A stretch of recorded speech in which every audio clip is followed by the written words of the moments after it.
WJBW is made possible by sausage. Stick one in your mouth. Hey, all you racists out there, you should not be listening to our show because we do not like you. JB Retro. Next. Bob Leamy is the one guy that I know that has a drill bit big enough to do a big, nice, glory hole at any truck stop he goes to. You're very silly. You know that. It's silly, man. Nope. Fastest man to woman. That's what we're going to do. Yeah. Yeah. Sometimes I don't listen to some of our podcasts. That's where it's at. Yeah, I like it. Oh, some people are into that. I know there's a website. Fucking asinine. Some shit like that. You gotta do the Rocky Mountain High. Big disco. Boy. Everybody get the Rocky Mountain High.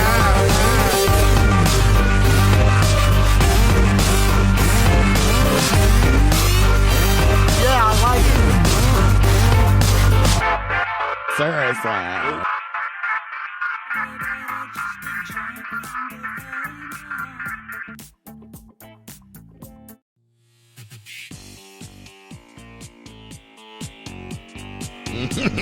Pushing all the wrong buttons. Welcome. The JB Webb Show. I am JB Webb in studio. Of course, all of our guests are virtual, telephonically. You can participate. 407-906-9328. That's also a text line. You can send us texts, messages there. This is our 10th season, closing up May 12th. A little bit of housekeeping, I guess, but first on this edition, we have a pretty fun episode. Skip the artist, Justin Skipper, you may know him as, will join us. A big announcement regarding our other program, The Circadian Cast. He's an artist, so it's going to be something fun and exciting and something you can see. We're going to release it live on air here. You're going to be able to see it. Anyway, and then 7:30, checking in with another friend of the show is Shannon Holt. Recently did a little revival with Skin Wars or something like that, but a good friend of the show. We're going to check in with her. So that will definitely be fun. Got a couple more episodes. First couple of weeks of May, every Tuesday night, we do live broadcasting and try to talk with talented people. Give them a little bit of love. And 8 o'clock hour, we definitely like to focus on the people that put those environments together that people can go have fun in. And we have the legendary UncleLou joins us. 8 o'clock hour local legend session. I think the Reverend's going to be joining me on that one. And breaking news badly, Jack DeMarco, I think a little bit later. But there you go. As always, your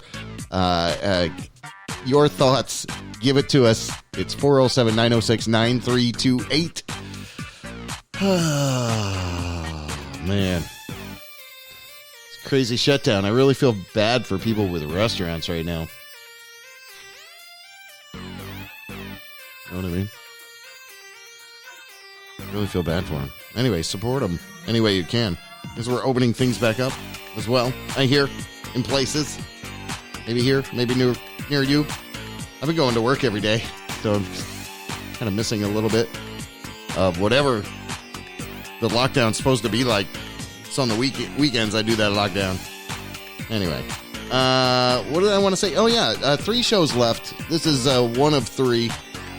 Now, that means over the summer, we normally try to do a tour where we go to local businesses.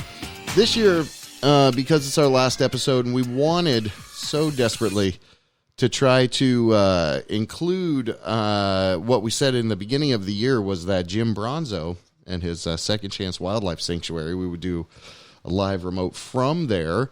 So going on that journey, I found out, well, it's not that best of a place, I guess, to hold an event. Number one, it's kind of, a lot of animals around, so liability, somebody could fall or get hurt. Anyway, llama could bite you. I don't know. Anyway, so we're like, all right, forget that. We're going to try to do it like from Iron Cow.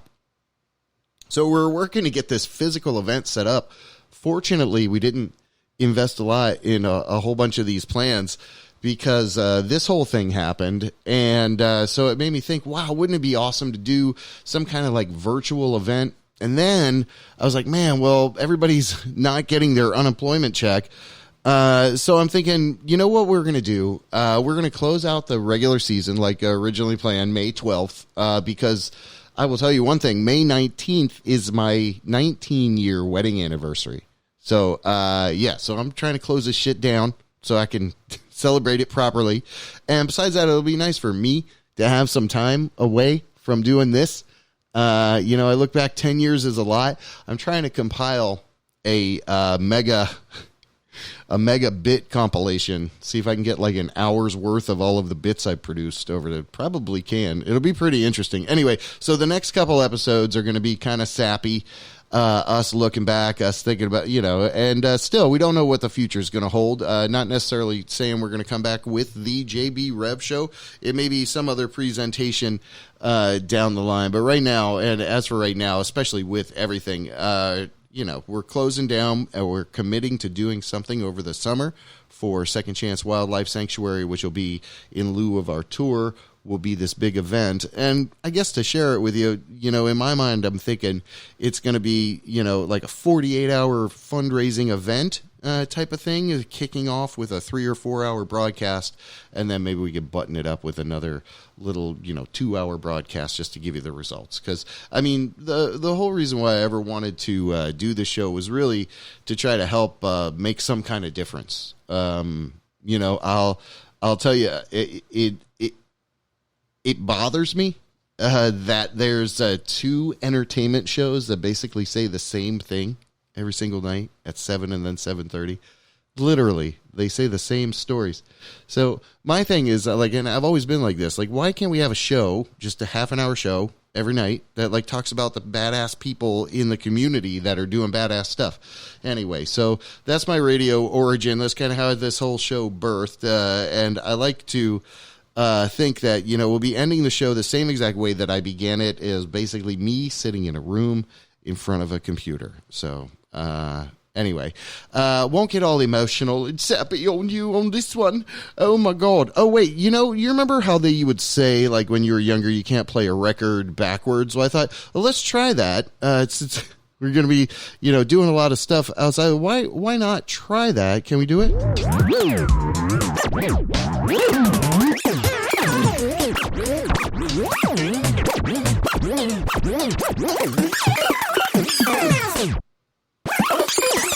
Oh, that sounds horrible. Anyway, all right. I guess that's not a good idea then. You got to let it play backwards. Oh, is that what it is? Yeah, you can't just rewind it like that. Anyway, coming up here at the quarter after the hour. Is it quarter after the hour? It's not 25, but it is quarter of the hour, which is 15. So that is right. So quarter after the hour, queuing up a call with Skip. He's a badass artist here in Orlando. But for now, let me give you a little bit of this white denim. The JB Rev Show. Be right back.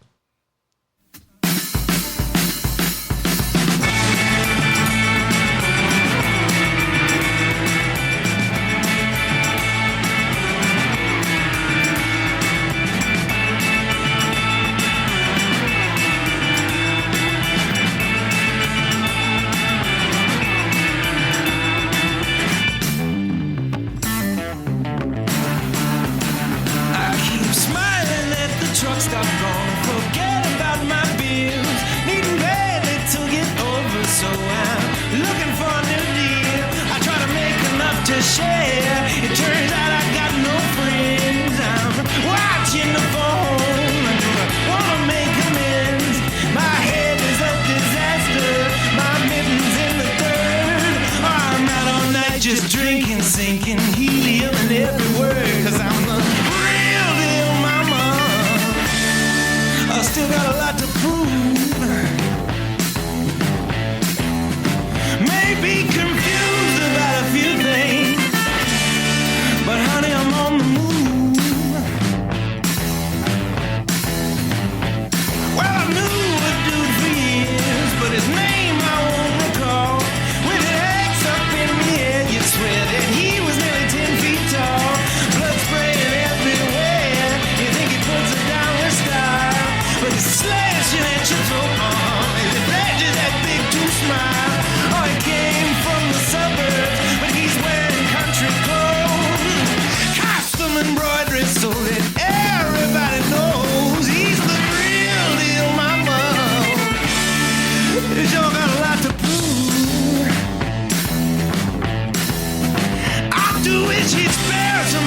bullshit and give me something I can use. Nostradamus at the office is making sure that he gets his. Savage in the wild, bashing heads and swinging sticks. Sometimes I like to dream that I am lost at sea. I don't know why I'm always trying to bite something everybody gets for free.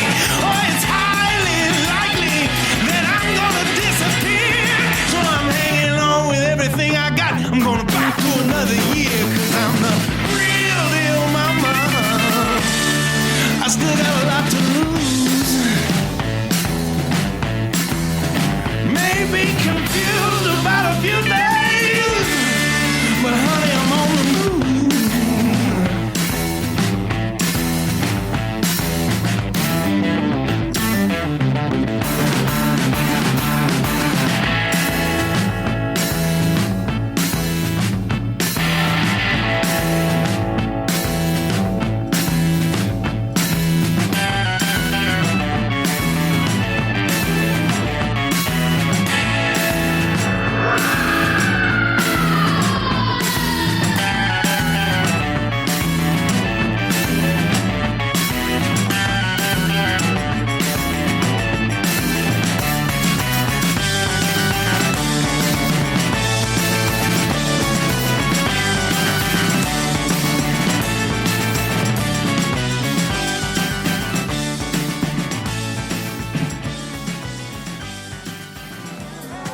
Hey, if you're not having a good time, I'm not having a good time. So why the fuck you listening? Get the fuck off my channel. No, would it be? All right. The JB Rev Show, welcome back to it. On the line with me, you may know him as C-Skip on the social medias world out there. He is a fabulous artist. He calls Orlando home. We've spoken with him in the past. I think we dubbed you a local legend in the past, but he's back with us right now tonight. Fortunately, how the hell are you doing, my good man? Thank you. How are you? Hey, thanks for having me on. I'm doing very well. Good. Great to hear from you, man. I know during this whole shutdown and everything, people find it challenging just to find work. But I want to remark on one thing. You're a hell of a creative guy. And I've been following like what you've been doing with this whole thing, and as it is, you can really bring a lot of awesome beauty like this mural you made with tape just in this smaller space. I mean, there's a lot of badass stuff you can do if you're super creative. So I want to say hats off to you, man, for hustling and for, reaching out to people. Cause if you don't reach out, you don't talk to people, you don't know anything. I mean, but you've been doing good. You've been staying busy, obviously, during this time. Yeah, no, I appreciate it. I'm super grateful for, the ability to be able to have multiple abilities and, just over the years, picking up different things that kind of served what it is that I was working on, or a new project or a new idea, and kind of develop some different skill sets that have really been kind of saving me and kind of freeing me in a bit with this whole pandemic and stuff, of being able to do handyman work, being able to do home restoration, being able to do murals like you mentioned, being able to do graphic design, and just kind of like jump around and have different open doors to being able to create some income after getting fired from my job that I had. I was working at the Orlando Weekly, and so I have had a relationship with having maybe a varying degree of independent contracting work, work with my art, my own, visual arts and music, and then being able to have kind of like working at the Orlando Weekly part-time. So losing that, man, I mean, this has really been a great opportunity to be able to, continue to keep myself working and keep myself busy, but also to be able to have some income, considering just how difficult it is to get that unemployment website to work. It's crazy what's going on in the state of Florida. And if people have no idea, I mean, people have applied for unemployment like over a month ago and they still have nothing, or just learned that they're rejected. Yeah. I mean, which is the craziest thing. And Skip, I mean, I put in about 8 hours so far with the website. I still haven't even been able to get the application completely submitted yet. It's crazy. That's crazy. Have you, were you ever unemployed where you had to do that before? For a very short period of time, and it was maybe like a few years ago. So there was like an old thing on there, and I don't particularly, I remember it wasn't necessarily easy to do, but I don't even know if I actually even fully completed the form I was doing before. But man, with this, it's such, it's such an amazing perspective of being able to be, because I feel like, obviously, like I am sitting there in my chair trying to, apply for myself, but I'm also thinking about all of the other hundreds of thousands and, of people throughout Florida who are trying to apply as well too.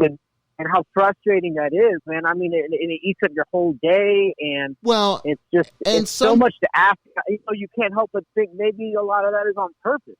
Some people too, and you're right. Some people too have like atrophy in that regard. That they've never done it before, or it's been a long time, or it was just a little while. Sure. And I mean, that whole thing is a system. But anyway, we'll get off of that. We're going to open up the phone lines, talk about your unemployment problems, unemployment problems with politics. Yeah. Anyway, but in saying all of that, man, you wasn't it recently before this whole thing happened? Did you get to go down south, or wasn't there something recently? I think you were at, like, we talk about this. Art Basel? Yeah, that's right. That's what it was. Basel. Yeah, Art Basel. Okay, cool. Yeah, so give us a little flavor. If people don't know, and what's a good site? I want to say C-Skip Instagram. C-Skip is your handle virtually Instagram's everywhere. Got a lot of stuff. Sure, yeah. C-Skip. I think if you're more Instagram savvy. I keep both my Facebook and my Instagram pretty up to date with either music projects that I'm doing. We just me and Da Vinci just released a live album of an in-studio performance we did recently at the Melrose Center in the downtown library. Right. Beautiful album, really, really high, well recorded. It's me and him and a live bass player, and we're just kind of like taking the songs from the album and then expanding them into these like kind of like amazing, just open free sections and stuff. So that's, you can find on all the streaming networks. You can also find information on video projects I'm doing, art projects that I'm doing. And I'm always, whenever I'm creating a new painting or a new installation, I'm always filming it and then putting those films together and putting them up for people to be able to kind of watch the process of how I create things and what my techniques are. And then ultimately, kind of what it is that I'm working on. Yeah. That's kind of like your open moving book. Sure, yeah. I try and keep it up to date, and I like to let people know what it is that I'm working on, because it could give someone else an opportunity or idea of something to try out. Like I said, you said at the beginning of it, it's all about kind of what you're picking up and what you're paying attention to, and you don't know when those things might actually be paying your rent and taking care of some of your bills. So that's super grateful, and I just try and share that. It's kind of like how I kind of express and celebrate. That gratitude is be able to like help share it. And it's when people hit me up online or have questions, like I'm always down to talk to people, put them in the right direction, kind of like put off maybe some of the experience and things that I've learned and picked up over the years, and hopefully maybe they can kind of absorb some of that and utilize some of it. Yeah, that's awesome too, and I'm glad you mentioned that, because you really are a Renaissance man. And I don't know if you recently watched the damn Beastie Boys special on Apple TV. That documentary. No, but it looks so good. It's really good. Of it. I came away. You'll probably kind of come away with a similar sentiment. That MCA was kind of like this guy who could just figure stuff out, or just knew about stuff that nobody knew about, and he had like this unquenchable thirst, to learn. Anyway, but that's kind of what you remind me of to a degree. Where appreciate that's a good comparison. Well, hell yeah, man. Well, I mean, I love that. Again, you're figuring stuff out. You're making stuff happen. I think I saw you do some shelving, repainting. It was beautiful. And then I saw you do something like with tape and paint. Beautiful. And I'm like, wow, what the hell's going on with this guy? And I didn't know you had some of those skills, but I love that you're not afraid to get your hands dirty, and And that's really, what I think, we can all remember is, you take this downtime, and if you learn something new during it, then, I mean, it's a total, positive to that effect. Yeah. I mean, I have a lot of friends right now who are in a really tough situation because they followed a specific path of which they were kind of, pushed towards it. You pick one thing and you go to school for one thing, you get a job with one thing, right. And then, like when that job is not available, then you only really have that one asset, that one skill, that one trade. And, For me, I'd rather have a lot of different things in my toolbox, and like it just makes those times in which that certain thing that you're doing, whether it be graphic design or film production or whatever it is, that those fish might not be biting at that particular time, and you got to take your hook and you got to drop it somewhere else, and being able to be a little bit more versatile, I found it provides you a lot of freedom, and it provides you the ability to establish a lot of your own boundaries as far as what you want to do and what you want to be working on, who you want to be working with or for. And, for me, like my whole life, when I was a little kid, the nightmares that I was having was of being stuck in a cubicle in an office, you know what I'm saying? And like just being kind of lost in that kind of drone robot type lifestyle. So, for me, I don't have it, a whole bunch of money in my bank account or whatever, but what I do have is a level of freedom that I celebrate every day. And for me, that's worth millions of dollars. I agree. And so much so, I was in need of something. So I reached out to you and you were able to help me on a certain project recently. And so that's why I was like, so great. Let's have this guy on and talk with him, kind of reconnect with you. Because you definitely are a local legend, dude. You're going to do great stuff in Orlando for years and years to come. So appreciate that. Keep plugging it. No, man, you the people you work with and associate with, I mean, you guys are all very sharp. So I wish nothing best for but the best for the Orlando community. And so I said, hey, let's do this thing. We're working on this project. You were working on something for me. And we said, hey, we're going to just launch it out here. 'Cause you do like to share the projects that you do or are part of. So I'm happy you're going to share it out there too. But we're working together, and let me get queued up on my end. Hold on. I've got it on my grandpa Walmart phone. Hold on. Let's get here. All right. So I've got the picture. All right. So I'm going to share it on Facebook here in a minute, but you were able to work with me over the course of a couple weeks, and we squeezed out together kind of jointly. I gave you a vision, and you squeezed out this great logo for our other show, the Circadian Cast. Anything you want to talk about that? Well, I'm gonna release it online while you do that. Yeah, well, I have a design and film production company called A Pivotal Character, and kind of one of the things that makes us special, we don't go for, necessarily trying to book all of the projects, but we love working with certain individuals and being able to help bring out and find their pivotal character that allows them to be able to express themselves and connect with their audience. Right.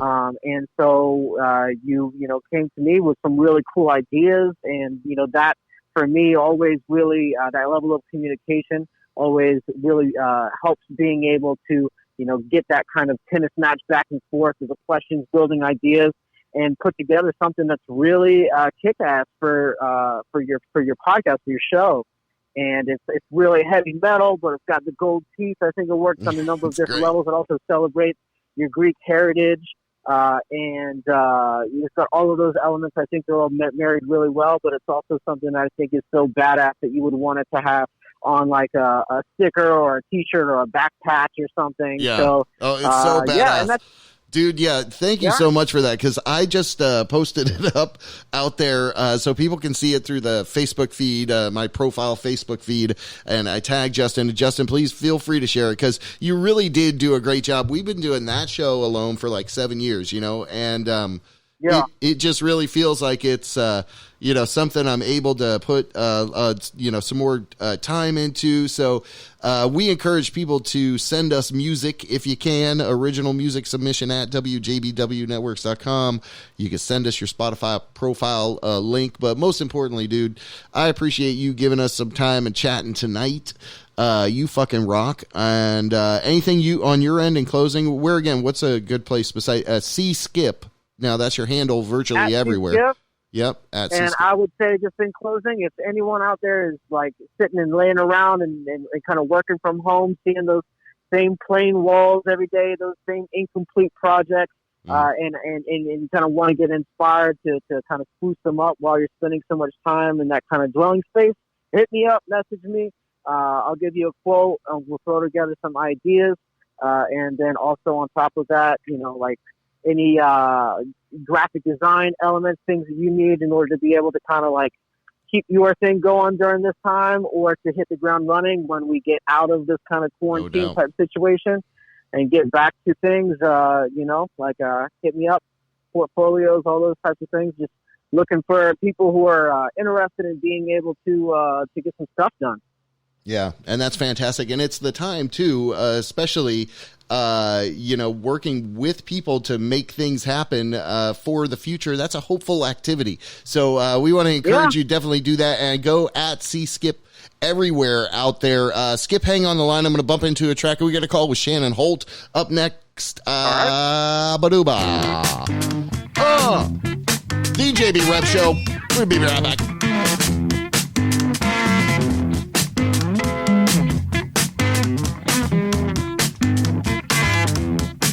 Get your keys started up. Put some light on the front. Grab your tip from the jar. Drop the brick on the floor. Because you never really know when the wheels gonna roll. But then you get just what you wish for. So what you told, I got a trick to keep the worries from getting a hold. You gotta let it go.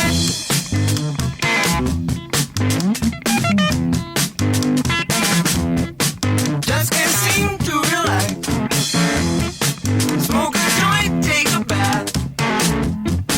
Sit and try it again. That don't work, call a friend. Because you never really know when the wheels gonna roll. But then you get just what you wish for. So I've been told, I got a trick to keep them worries from getting a hold. You gotta let them go.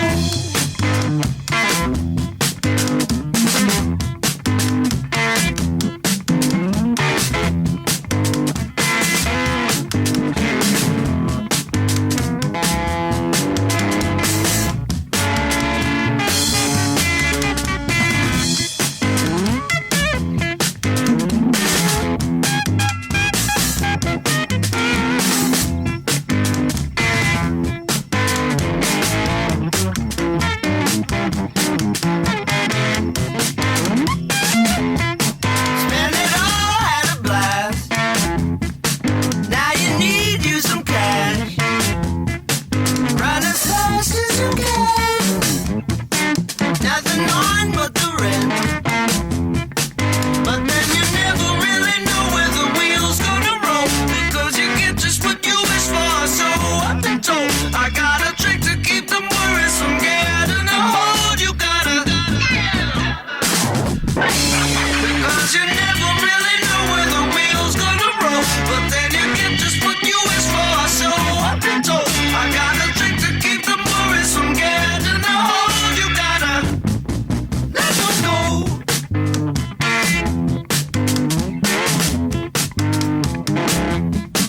Let them go.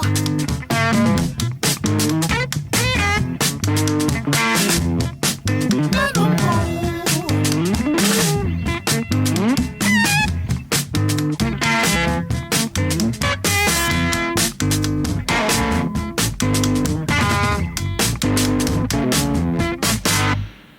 WJBW, Orlando, Florida.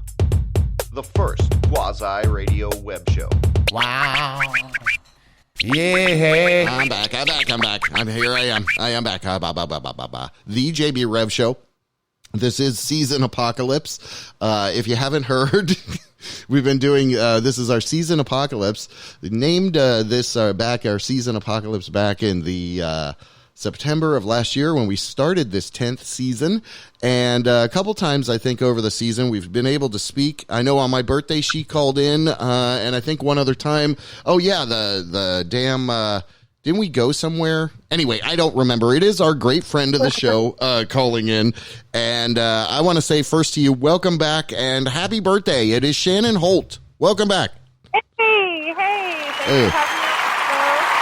There you go. You are welcome. First, yeah, it's all for you. Welcome back. You're our longtime friend of the show, but so glad to see you are doing okay. I know for artists, and we were just talking with Skip, before you. And, what's great is you're also a very creative person. And what's great is we have some visual artists on the show. And I kind of wanted to do that a little bit this week to really say, remind people that, hey, you guys, are out there and you kind of are contingent upon, the club, but there's other stuff you can do too. So most importantly, how the hell are you doing, my good friend? Welcome back. Happy birthday. And how are you? Are you doing okay? You holding in there? Yeah, I'm doing great. Awesome. I'm doing great. I'm making art. I'm having fun. I'm keeping positive. I'm keeping aware. I'm keeping away from people. Yeah. I know that's hard when you're a body painter. Well, the body painting is now happening just on me, but I'm continuing to keep up with it and paint myself so that my friends and my fans are entertained and fulfilled. Yes. I don't want to leave anybody hanging, but I'm also doing some other cool projects. Yeah. I'm doing a awesome illustration project. Oh, really? It is like the coolest thing ever. It's a collaboration between me and my friend Laura B. In Seattle. And we just started talking about her idea, and we're making it happen, and we're almost ready to launch. Wow, and I'm cool. super excited about it. Cool. But So I can't talk about it. look for that. Yeah. So look for that to come down the line out in the future. Yes. But for now, I saw just recently, and I think it was last Friday or something, but you were doing something again with Skin Wars, or there was some kind of something happening. Was that right? Right. So there's a viral video challenge that's kind of going around, and it's called the Brush Challenge. Oh.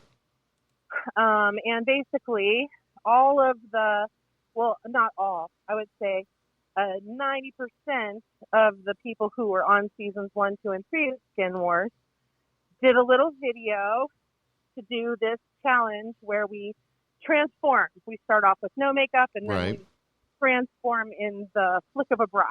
Yeah. And it's something that Avi Ram, runner-up from season 2, conceptualized. And it is just amazing. It's going viral. I saw yours, and I was like, "Oh my god, that's so cool!" And you did yours, and and it's supposed to be like, everybody tapping everybody, right? Where it's very popular with those videos right now, where they they connect this big community through this little action. Like I saw one for the Stunt People of America. It was pretty cool, but anyway. So I know what you're talking about. Yeah, so that's awesome that they're rallying up some community support along those lines. It's awesome. Because we're also here, and we're also making art, and we're also making money, and it's good. Yeah. And if you guys want to see that video, it's on my Instagram, which is at Shannon Holt Art. At Shannon Holt Art? Yeah. On the Insta. Or on Facebook, Shannon Holt Body Painter. Okay. Yeah. Good. I remember the bombshell. Remember the bombshell body art days? The bombshell body art days is what started it all. That's crazy to think that. It was like 12 years ago or something. That's crazy. a long time ago. I know. Well, you've been on the show multiple times, and have done made multiple contributions to the content creation over the years. And if people don't know, in the distant past, I guess Shannon used to come over, and I think at that time we were still new in this place right here, and we used to like hang out outside and in the garage or something, and drink these crazy drinks. And there were a bunch of cats out there, and but you've always been a great, authentic person, and I just wanted to thank you so much, for coming on tonight. But most specifically, over the past 10 years, you've been there pretty much the whole time. So thank you, Miss Shannon Holt Art. Yeah, my pleasure. And I love your show so much, and I think what you've done in Orlando is incredible. Awesome. Well, thanks. Incredibly entertaining. Like, I've got you on my podcast, and it makes me listen to all the ones I haven't listened to. So I'm back. That's in, cool. Last still. Okay, well, that's cool. Well, you're catching up season Apocalypse anyway, but that's how it happens. I mean, we can go go dark for a little while, because the summer is going to, a lot of things are going to change. And plus, we're going down to kind of, build up strength to come up and do this festival, whether it'll be in person or whatever, however we can do it. But we still want to do this Screaming Peacock Festival. It's a fundraiser to raise money for Second Chance Wildlife Sanctuary, Jim Bronzo. Yeah, so we are still doing that, and I'll just let everyone know. And again, the goal was to have that as our last episode. We cannot make that happen. There's so many people asking for all kinds of money. So many people don't have money. So we figure over the summer things might be a little bit different, and we can do this festival to help those Jim and those animals out there. But Shannon, now I guess that's a great segue. Our guest may or may not know you for your passionate beliefs, and you definitely, may have some corroboration here recently with some news stories about these meat plants getting, tainted for this virus. You are definitely a vegan, and you just strongly believe it. I grew up in a way where I don't want anything shoved down my throat, but I still respect other people's beliefs. So I wanted to give you a little time on this call too, to kind of talk passionately about what you believe, which is this. So kind of give you a vegan soapbox. Vegans are not against soap, are they? Was that animal fat? There's a certain soap. They don't really use animal fat anymore, but if you buy a soap that's, created by a manufacturer like Procter & Gamble, Unilever, whatever, you most certainly are shoving something down somebody's throat, and it's probably a cute little bunny rabbit. So when you make the ethical decision to live in a way which doesn't exploit animals to the very best of your beginning, like nobody's perfect, right? To the best of your ability, but when you do that and start thinking about others, aka the animals, it feels so good, and you feel in alignment with all that is good. And I just want more of that, and I want everybody to experience that feeling. So I want everybody to be vegan. Right. Yeah. But if someone, is, so I guess people take that in all different kinds of ways, right? Nobody wants to be guilted into anything, right? You were known it's not a good tactic to try to make people feel guilty, because we all started off, eating meat. I don't know any people who've been vegan since they were babies, except maybe Joaquin Phoenix. But it's an evolution, and everybody's on their own path. And when we change, it has to come from within. It never comes from somebody else. Somebody else can be an influence, and the best way to be an influence is to be a good person and not post violence on your Facebook page to the best of your ability, but inform if someone has a question. Does that make sense? I mean, I understand that, and to a degree, there could be some things that we could do as people to, make a cognitive change. Making vegetables be more delicious is one way, That's right. If you want to make vegetables more delicious, it's really easy. Has to do with seasoning. The seasoning is the way that meat tastes really delicious, right? Mm-hmm. I'm not doubting that meat doesn't taste delicious, but we have ways now of having those same flavors, but if they're just made with plants. And if you want to, if anybody is interested in vegan cooking or easy vegan cooking, there's some fabulous vegan chefs on YouTube. I like Bosch TV, BOSH TV, and I like Avant-Garde Vegan a lot. Okay. And I like Cheap Lazy Vegan too. And I just got this Instant Pot, and it has changed my whole ways of cooking. It's so, effortless. Right. Yeah. Well, and even with all of the free time, kind of with things changing and everything, I know you this time of year. Weren't you supposed to be at some festival or something? I mean, isn't this your season, or isn't there something coming up? Are you the Sturgis thing and all that shit? I mean, how are you dealing with the whole shutdown of every place that you used to go to all the years before? I mean, it's okay. I just have to find a new way to. You got to reinvent. Come on. Yeah, kind of it's come. Okay. Okay. Yeah, I'm real good at going with the flow. Mm-hmm. And everybody else, if they also go with the flow, there'll be a better outcome, I think. I agree. So I'm just feeling I might miss Sturgis and Fantasy Fest. I don't know. I saw Jeannie posted that all the festivals are canceled till 2021. Which is crazy. That might be possible. Right. But there's going to be a new way of life, probably. So we all just have to evolve in that direction. And it'll be okay. Well, I agree then. Yeah. I want to be positive with you as well. I think it's interesting to see, too, with this whole thing, it's like there, are communities that haven't even been part of it. You know what I mean? Or at least over, New Zealand, they say they've got it down to no cases. And then over in, Switzerland? I don't know. Some country over there, they are just telling the old people and the young people, I guess, to stay home. Like the really young people and the really old people. They're saying just stay home. Everybody else is just living their lives. That's good. I think people should stay home. I think that not 100% sure, but I think that there's a bunch of pigs that got infected with COVID or something. Right. I think that was in Sweden at a pig factory or some slaughterhouse or something. Gross. Anyway.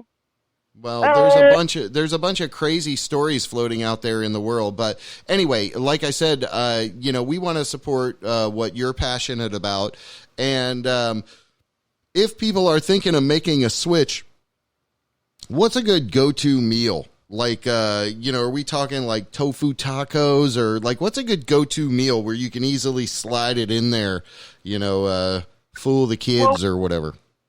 What do you like to eat for breakfast? And I'll veganize it. Eggs and some kind of breakfast meat potentially. Like eggs and bacon and toast? Sure. So Bob has a great recipe for a tofu scramble.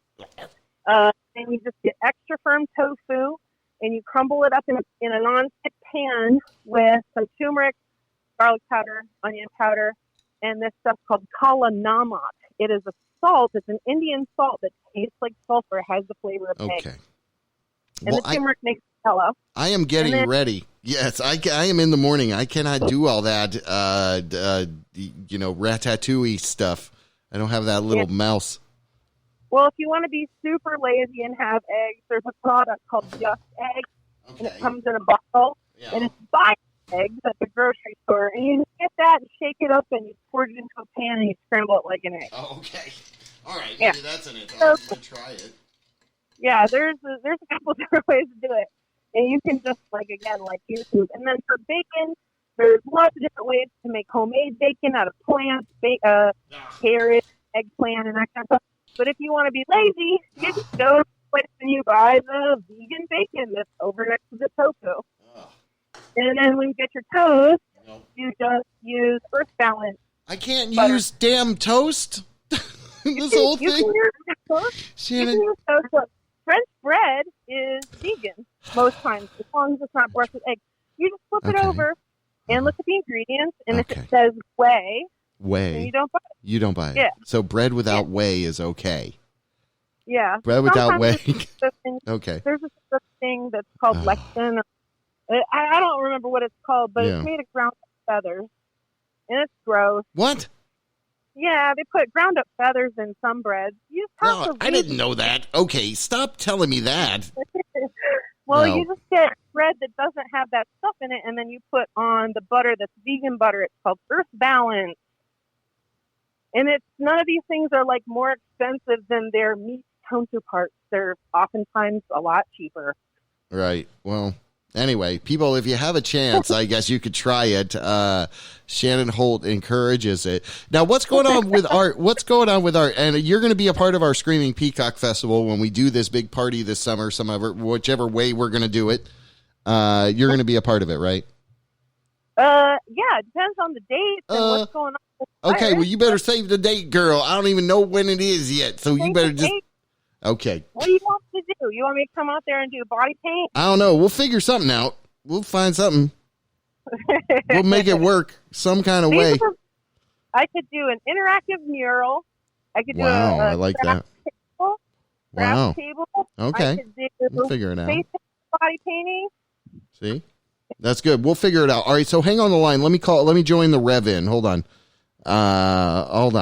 Hold on, Shannon. Hold on the line over there. Joining the Rev in right now. And I believe I have him up, the Reverend, merging him into the Shando call. And I got Shando and the Rev, I think, here. Everybody's here? Oh, yeah. Hey, Jerry. There they are. What's up, girl? Party line. Hey. Party line. Hey, happy quarantine. Yeah, buddy. The How's Reverend. it going? Welcome. How the hell you doing, buddy? Welcome. Man, I'm good. Are we live? We are. We live. We are. You might want to edit this out later, but okay. Yeah, nope. Here I am quarantined. Yep.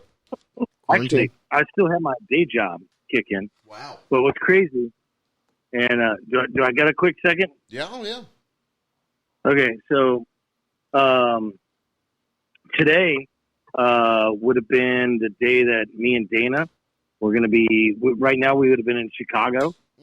And we would actually, at this time right now, we would be at a Cubs baseball game. Wow. And we had sweet seats. Like, we had club seats in 1914 club suites.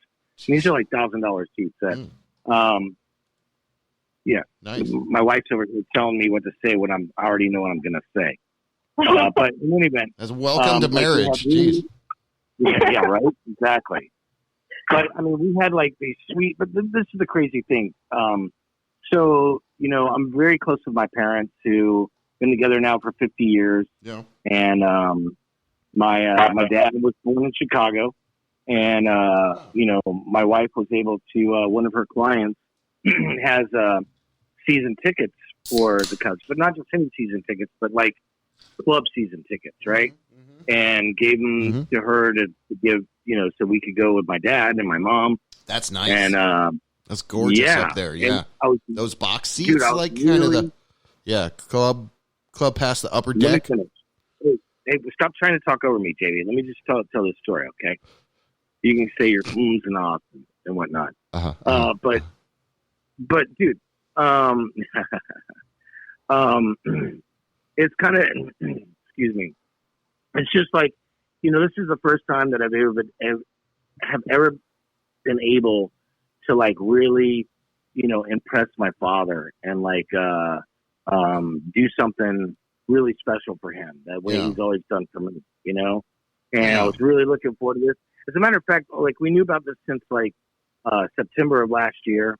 We bought our plane tickets back in October. Damn. And the whole time I kept thinking to myself, like, I hope I'm like, nothing happens to any of us. Like, I don't get sick or, I hope this really pans out so I can really, make my father happy, Yeah. And, it's just, and here's another thing too, JB. So, my favorite band is Dead Can Dance. Yep. And, in our wedding, my beautiful bride, Dana, walked down the aisle to the Dead Can Dance song. And my parents actually sang a Dead Can Dance song. That's cool. During the receiver. And we were supposed to see Dead Can Dance in Chicago. So that was going to happen Thursday. So that all got... Do you get canceled or refunded for all of that junk? Or anyway? Who knows? Yeah. All right. Well, well, let's properly end our conversation with the Shando over here. Shannon, and I've been listening the whole time too. I'm sorry, I didn't mean to like take away from. No. I don't know why you called me in the middle of Shando's. I know. Well, we're near the end. I just wanted to bring you in before the end. We're going to talk with Uncle Lou after the 8 o'clock hour here, coming up soon. But Shannon Holt on the line, the Reverend calling in, giving us a little bit of flavor around how the hell he's doing, or we're calling him in. Anyway, all right. Yeah. Jeez. I know. It's kind of weird that you called in the middle of Shando's interview. So that being said, let me ask. I got a question for Shando. Okay, yeah. Shando, how have you been able to deal with all of JB's tomfoolery all these years? It is a pleasure. It is a pleasure. When I come to JB, I'm always smiling and laughing and having a good time. And no, I know. I appreciate you guys being a part of my life for so long with this show. Right. And wow. Yeah, that was a good point. I know so much, and I just wish you the best. Well, thank you, Shannon. Yeah, and we used to do crazy skits over here. She's remarkable, and I miss you. I can't wait to see you in person. Give you a big old hug. And Shannon Holt is awesome. It's Shannon Holt Art on Instagram and Shannon Holt Body Painter, I think, on Facebook, she said. Yes, sure am. Thank you so much, you guys, and see you on the flip side. Rock and roll. All right. Hang tight on the line there. We're going with a little bit of local punk rock sounds. Cue up a call with Uncle Lou. It is the JB Rev Show. Listen to Sick Dogs right now. Yeah.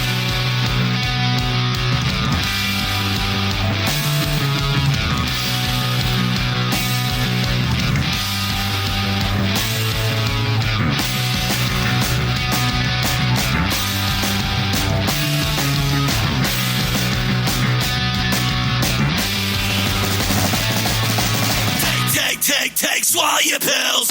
Complacent in your life without free will. No revisions and no remorse. The nihilistic process run its course. No more motivation and inspiration, but there is some time. Your reason for living is going to bed and sleeping through the rest of your life. When you wake up tomorrow, there'll be chaos in the street. When you wake up tomorrow, you'll be a victim.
WJBW, all one word, .com. WJBW, Orlando, Florida. The first quasi-radio web show. Mm-hmm. Wow. The JB Rev Show. Yeah. I am JB Webb, the Reverend on the other line, and we are honored and privileged to be able to have a great session with a guy who really exemplifies what's awesome about Orlando, which is having a room to play badass music in. And we got a local legend on the line. Lou, are you there? Can you hear us? Uncle Lou is on the line. Yeah, I'm here. I'm here. Welcome perfect. to the show, man. Yo, welcome to you, my friend. Yes, and welcome. Such a great, awesome time to. We're going to learn a little bit about you. We want to give you a humble little title we have, which is a local legend. Uncle Lou, local legend. 20 plus years in one place, pumping great stuff into the community, into the scene. So we definitely want to give you that humble little title, local legend. As we're going to learn a little bit about you, I know you've been right here in Orlando area for at least a couple of decades, but we always love to learn about people, Lou. So give us a little flavor. Where did you grow up? Did you grow up around here? Where did you originally hail from? Well, I'm originally from Jamaica. I'm from Jamaica. I came here like 30 years ago. Okay, so awesome. I've been in Orlando over like 30 years now. Came here on an agricultural program and stay here for a little while and until I decided that I wanted to be here permanent. Yeah. So I've started as a young man. I grew up in one of the worst places, one of the most ghettoish place you can find in Orlando. Permore Village was where I first lived when I came to Orlando. So I've been through the rough times and the good times. Yeah.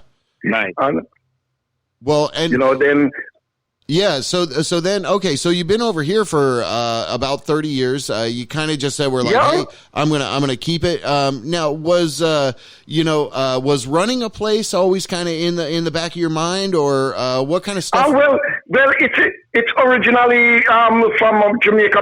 My parents got what you call a shop in Jamaica. Okay. So we was always in the business of like retailing our little shop where we sell everything in Jamaica. Mm-hmm. So then when I come here, my intention was to have a game room with just a game room with selling some beer and wine or whatever. Right. And I first started, my first game room was on Permore on Jackson Street. Oh, really? I had a little game room over there. And it was there for like 5 years. Then after being there like 5 years, we decided to close it down because of the area that it was in. Yeah. So, and then I moved on and went over by decide that, I want to move our game room, but I wanted to have it in a better area. So I went over and find a place over there in Michigan. Right. And that's where I first opened UncleLou's. Yeah, maybe, and that's the first one I remember over there. Right. So I didn't even know about the little game room before that. That's cool. What was that first place called? The first one before the Michigan? It was called D&L Game Room. D&L. Where was that at again? Right at the corner of Permore and South, just down from Church Street, from the gas station on Permore. Yeah. Holy shit! What year was that? That ought to be, let me see, that ought to be like 95. Wow. So that was back in like Club Spacefish days, right? Remember Club Spacefish? Do you remember Club Spacefish? That was right there as well.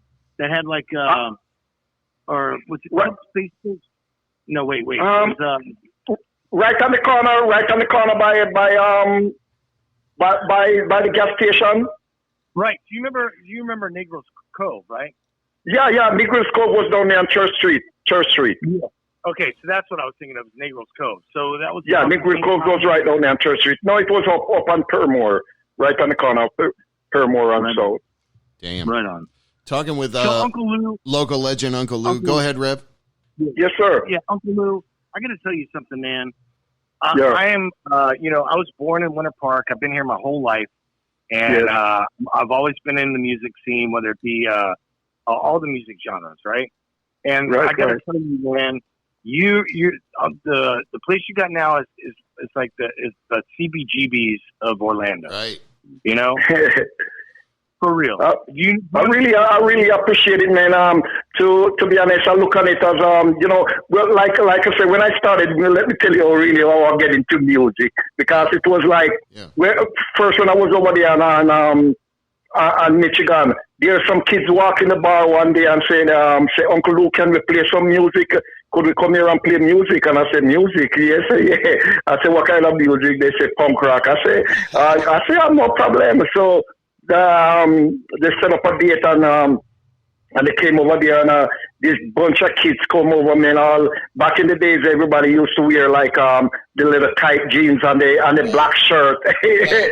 And all these kids come over, man, and they start playing. And when they start playing, I said, man, because I didn't know nothing about punk rock then or hardcore music, and these kids just jumping up and down and screaming and making all this noise, man. And I'm saying, to me, it's just pure noise because I never used to that type of stuff. Right. And then I said, man, what did I get myself into? But me as a man who never who doesn't give up, I always like to help out people. So I never quit. I just continue, let them come after they keep coming and ask. And then after 1 year, it's so that the landlord wouldn't let me renew the lease because there were some people complaining over there. So I had to move over here and find out this little place over on Mills. I wanted to find a bigger place, man. But at the time, a lot of people didn't want to rent the place to people to have bar because it was at the time when people was trying to sue people if you leave the bar and get killed on the street or something. Right. So I find this little place from this Vietnamese lady, and she decided to let me have it. And I say, it's small, but I'm going to just get it, man. And it's a blessing. It's been a blessing being there, man. Like 06, 07, 08, or when did you move in there? Yeah, it's 06. It's 06. 06. Damn. Wow. Yeah. You've been there, and you had a few years before that, and even before that with the other place, I didn't even realize that. So you were just kind of like, hey, okay, what do you guys want to do? Play music? And you were just became the unofficial kind of just room that people could go to and experiment with, and it's a classic place here in Orlando, man.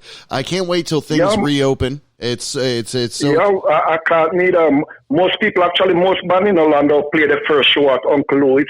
It's known like I just see somebody just rewrite it like a week this week in our Facebook post that they was talking about, and somebody said, man, everybody play the first show. The first show is at UncleLou. So it's like it's a starter place. Even though they come back and keep playing, but it's where we said most people started. Yes, very true. That's right. So Uncle Lou, yes, sir. Do you know when I was telling you that you're the CBGBs of Orlando? Do you know what I was referring to? Are you familiar? Yes. The CBG is a little place in New York. Right. It's a place in New York where most punk rock, a lot of famous punk rock came out of. That's right. So, Uncle Lou, let me tell you this as well.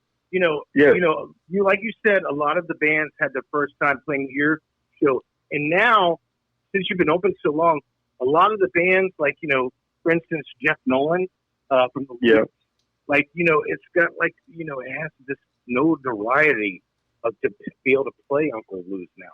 You know what I mean? Right. Like, you're not really a fucking band unless you played Uncle Lou's. Right. You know what I'm saying? I mean, that's awesome, Uncle Lou. You're like you're more than an uncle. You're more like a godfather. I think an uncle. Yeah, I guess a godfather is a little higher than an uncle. Anyway, talking with Uncle Lou, the Reverend, gushing a little bit of well-deserved love and praise, dude. And like the Reverend saying, man, it is an institution here in Orlando as far as your establishment. So thanks for giving a lot of young people, their first opportunity to do something live in front of other people. I mean, that's huge. Yeah.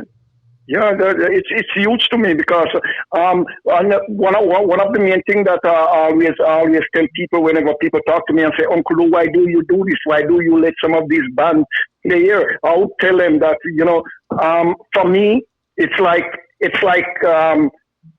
saving a kid's life, because if I feel like if a kid is at Uncle Lou's playing, they're not out there committing crime or out there doing something that they don't need to be doing. Right. So having them there playing band, it's like a savior to me. That's where I get my satisfaction from, knowing that I have some kids there that they're not out there doing something that's not. Yeah, they need it to be a healthy distraction or a healthy way away from BS, because music is awesome, man, and music does stay with you forever. And I love the fact that you tapped into the punk rock scene and you were like, let's light this up. Let's see where this goes. You know, I love that. Yeah, they do, man. They do. A lot of people have stuff to say about punk rockers and all that stuff, man. But I'm just telling you, man, that punk rockers are one of the most realest people you can find around, man. Yeah. They are real. It's like a community. It's like you have a community, like how they would say there is the Asian community, there is the black community, there is the white community. It's a punk rock community. Punk rock music is like a big community that they live together and work together and try to help each other. Yeah. Hey, so UncleLou, I got to tell you, man, I am gushing a bit because you've been doing so well with the Orlando community, and not just the punk rock community, but just the community. In the music. You know, yeah. And it's not just all about punk rock with you. Right. It's about all music. Right.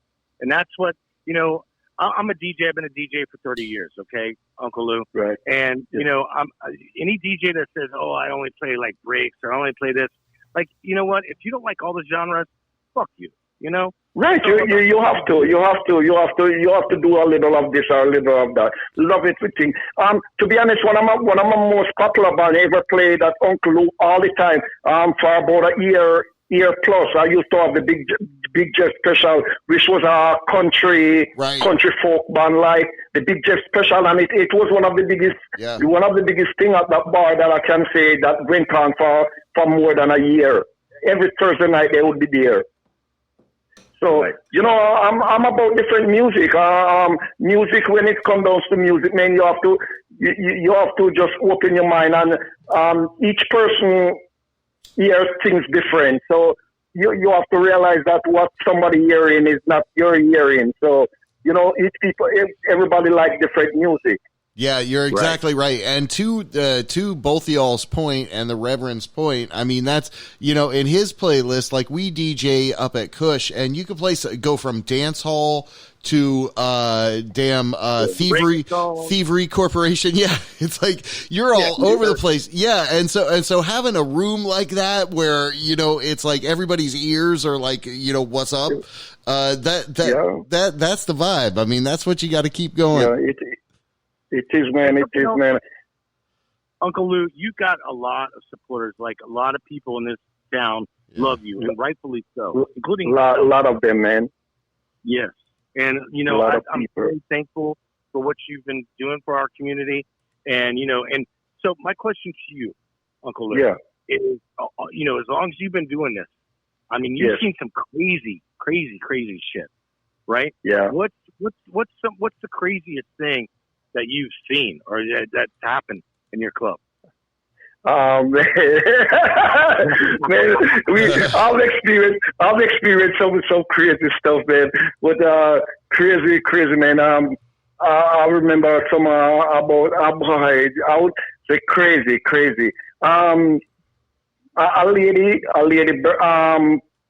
breaking bottles and performing, rolling on the bottles all over the floor, man.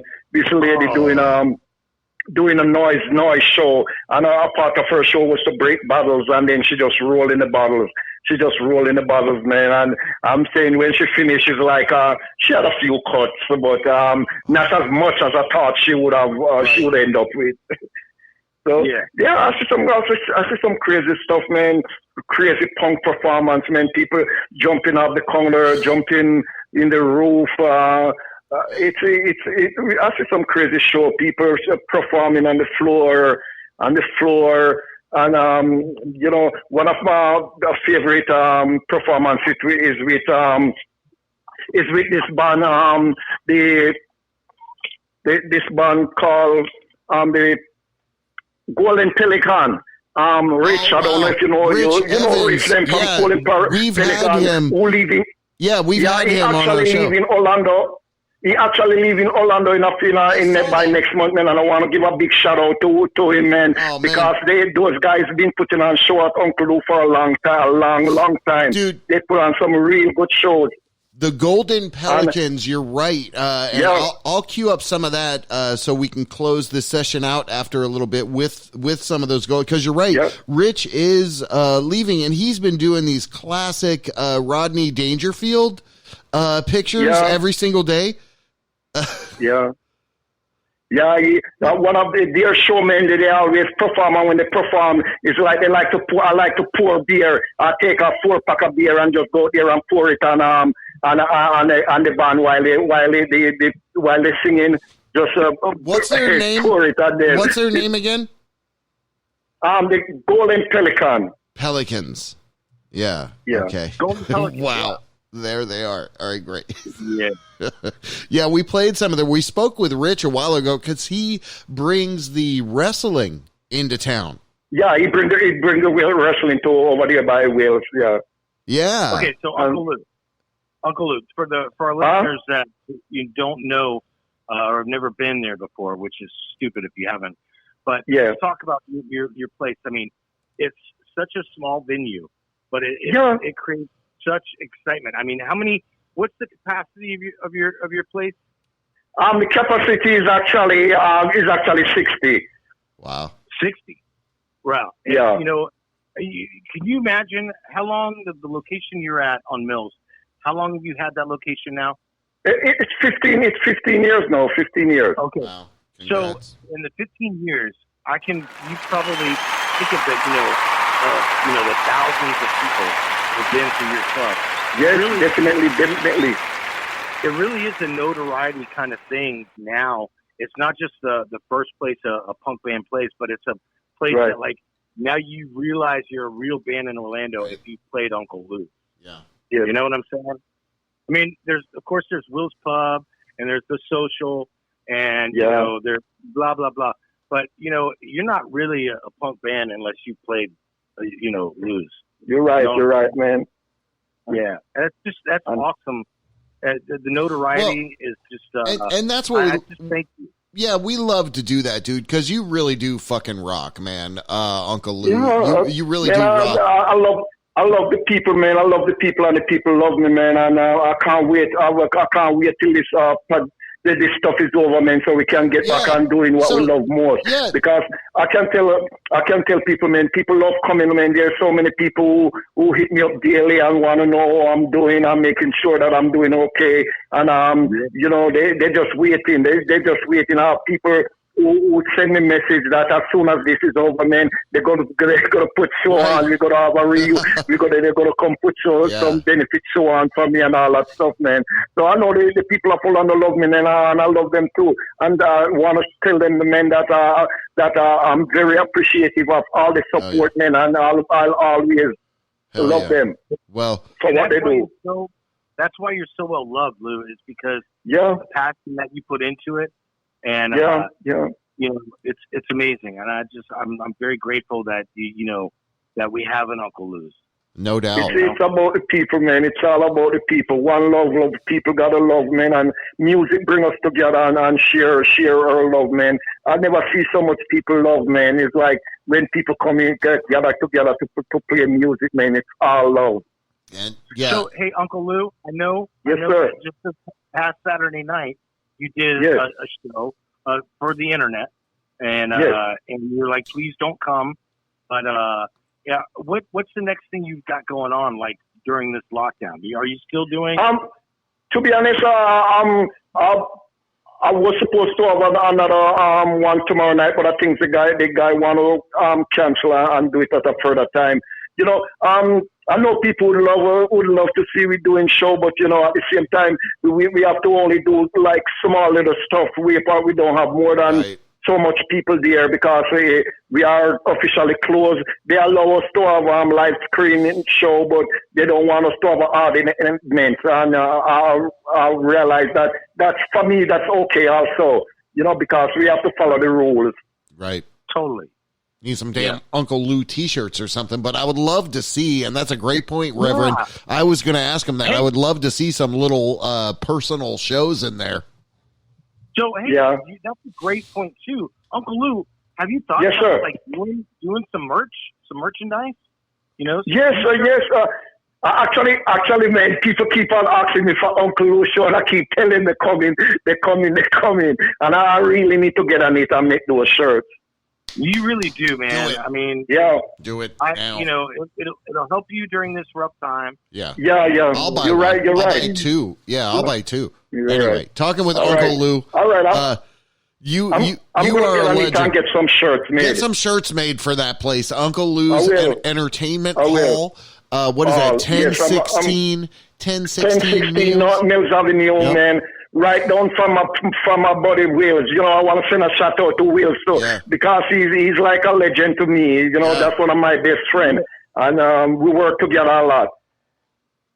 Awesome. Hey, so when you do your T-shirt, make sure you put established 19 when you right. I appreciate that. Like, really show the history of you, and I mean, I am gushing a little bit, Lou, because I love you, and I love. It's all good, man. I love you too, man. And I'm really glad I could get on this show tonight. Well, and it shows the Orlando culture, and you really nailed it when you said love, because it really is about love. People hang out with each other in this town because they love each other. They love each other. They do, man. They do. They want the best for each other. Yeah, they do. They support each other, man. They support each other. That's one thing I love about band. They support each other. No matter what, if they're starting. I see some of the kids. Even the other day I was there, man, and some of the kids playing the first show, man. And when you look, man, there was like 30 kids and like 20 parents, man. It's like I'm saying, wow, I really appreciate to see these parents coming out and just watch the kids play music. Even though you can't just look at the parents and see that they are not the punk rock type of people, but they're just supporting the kids, man. It makes me feel good to see that they come and support the kids. Yeah, that's right. That's awesome. What, Uncle Lou. The whole reason we do this, and the whole reason I jumped on the bandwagon with JB with this podcast is because we're not making any money from this. We're doing this to share the love of our community. The love, man. Yes, man. Hey, quick question, Uncle Lou. What part of Jamaica are you from? Where are you from in Jamaica? Yeah, I'm from this place called Trelawney. It's like in between Montego Bay and Ocho Rios. It's one of the most famous. They just opened a new port down there. The Falmouth port is one of the latest port they just opened in Jamaica. Damn. So that's where I'm from. I'm a country boy. I'm from the country. I like farming. I like do farms. Yeah. Like right now, I'm home right now. I'm got a garden in my backyard. That's what I like to do. Oh my God, that's so awesome! You like farming and you like. Yeah, I do. That's I'm a farmer, man. I love farming. Yes, I do. He said. I love dirt. I like to play with dirt. Yeah. Well, I don't blame you. Well, I mean, what we're doing with this whole thing, man, this is technically, we've been doing this show for 10 years. I have, the Reverend came along at least 5 years ago. And, we've been talking with people and the talking. And so now the season is ending and we committed to help this place. It's called Second Chance Wildlife Sanctuary. Yes. Jim Bronzo has this place. Yeah, so we're going to do this big festival over the summer. So I'd love to stay in touch with you to, work with you on that. You got my number. Because you're a guy. Yeah, you're a farmer guy. You're a dirt. Yeah, so I got your number. So all right, so we'll stay in touch with you on that because I would love to work with Uncle Lou. Even get some acts in. Punk acts. I'd love. Support animals and whatnot. We were working with. You ever hear of Montgomery Drive? That guy, Marshall. Montgomery Drive, yes. Yes, Montgomery Drive, of course. Marshall's a badass, dude. So, he is. He put shows on. He's one of my most popular promoter right now. He's doing more shows at UncleLou than anyone right now. Yeah, so That's we awesome. spoke with him a couple weeks ago, and he's down to help out too. So that's awesome. So I look forward to the future, as everybody else does, when they can go see another show at UncleLou's. It'll be an undetermined date in the future. The location will be UncleLou's, 1016 North Mills, and North Mills Avenue. you are without question a local legend. Oh my God. You're like local premium legend. Yeah, yeah, without question. I just a person who helps. Lou, I got to say, like I said, I've been here my whole life, and I know the rumors when you first started opening up. I mean, there was a lot of just awesome times, man. And just the whole CBGB reference of you definitely are the CBGB of Orlando. There's no doubt. Yeah, appreciate it. Well, yeah, and man, I appreciate you. I hope this encourages and spawns somebody to connect with you soon to do something cool out of there virtually. Get the T-shirts rolling. People will buy them. I will. People will buy them. I swear to you. You make them. I will. I know that. Yeah, but in saying all of that, your room is open to a wide variety of different. What's the most interesting thing you've ever had in there? A single cello monologuist? Was there any kind of crazy act that you were like, you know what? I just never thought this room would have this, but it does right now. Any kind of existentially weird?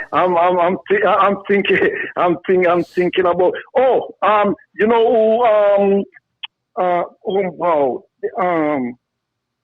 Man, this guy came and performed the other day, and I was telling people that he performed there, and they would okay. What is? Oh man, I can't even remember his name right now. Oh, no.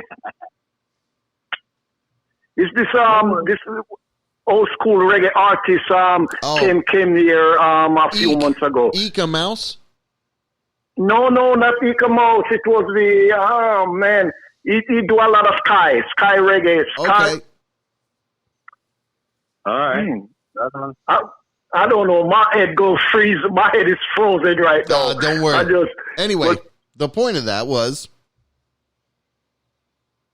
you're awesome. That's the point. That is the point. Yeah, I'm just a person here to help, man. People help me, so I gotta help. It's all about the one community, man. We gotta look out for each other and help each other. I just want to encourage people, man, to keep on supporting band people in Orlando because not everybody working or have the funds to buy stuff. So when people say they having a show, sometimes come out and support them so they can buy equipment because they gotta spend money on equipment and stuff like that. And sometimes people have to be traveling. So it's we need people to come out and support people. Hell yeah. Yes. That says it very good. Talk about the genres. I mean, you've had like Big Jeff Special, the Lou. You're all over the spectrum of genres, which is fucking what I love so much about you, Lou. Yeah. Is you don't discriminate. No, man. There's no need to, man. There's no need to. People is just people, man. And we love each other. We gotta just love each other and help each other out, man. Hell yeah. That's indeed, Lou. That's exactly why we're having you on the show tonight. Is because you have the exact right attitude about how you should be with people and just right. You should be a helper. No doubt. We are our brother's keeper. Well, we're going to work with him on the Screaming Peacock Festival coming this summer, optimistically, he said. Yeah. And I want to thank Lou. I want to thank you, Lou, dude. You definitely are a super interesting guy. I love the fact that you have helped many people in Orlando here kind of get their first prick of the ear of what their musical creativity had to offer. All right, man. Thank you all for having me on the show, and I really appreciate it. And I'll tune in and try to listen to y'all radio at any time. Yeah, man. keep us looped in. Send us music. We just launched. We launched a. Yeah, share it on your Facebook page. But we just launched a badass skip the artist, C. Skip, you may know him as, released something with us earlier tonight. It was the logo for a show we do called the Circadian Cast. Yeah. So send me ideas for music, because right now we're going to run into a track from Golden Pelicans called Grinding for Gruel. Lou, hang on the line. Hang on the line with us over there. It is the JB Rev Show. We'll be right back. All right.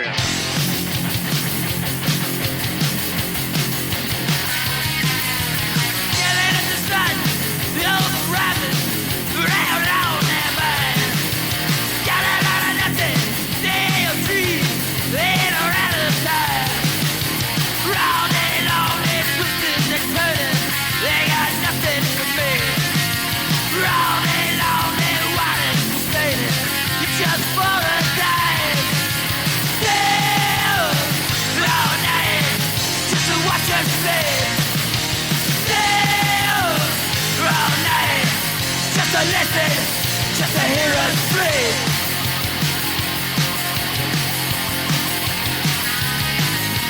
Did you ever wonder why how the bird moves in? Baby, keep on grinding for the groove, for the South Road in. Rounding on and pushing and shoving, they got nothing for me. Rounding on and creeping and plotting. Round for a dime, still round night, just to watch us sing. Still round night, just to hear us scream.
WJBW, Orlando, Florida. The first quasi-radio web show. Wow. Yeah.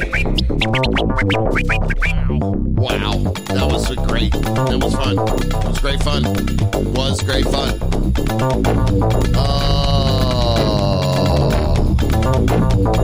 The Reverend, I think I still got him over there. Hold on. The Reverend's on the line. Hey, buddy. Hey, buddy. That was a great conversation with Uncle Lou. Sure. I was bitching a little bit, and I told him several times. I mean, that guy really is a legend. Really in is. this town. You're right. I mean, for him to embrace all the whiteys the way he did, and dude, he went through a lot of, I don't want to bring it up, but he really embraced the punk scene. But he hold also on, had hold to, on. Keep talking about this. I'll be right back. Okay, so not only did he just embrace the punk scene, but he embraced the scene entirely. And when I say entirely, it's not just the punks, not just the emos, because 15 years ago they were the emo kids. Obviously the rock crowd. Jeff Nolan it's a favorite place for him. But there's like major supporters like Susan Elizabeth is always there. Robert English with the Melvins plays there consistently and is there. Right. And it's a great tiny little. And when I say tiny, I mean when he says 60 people, I mean that's a packed house. Right.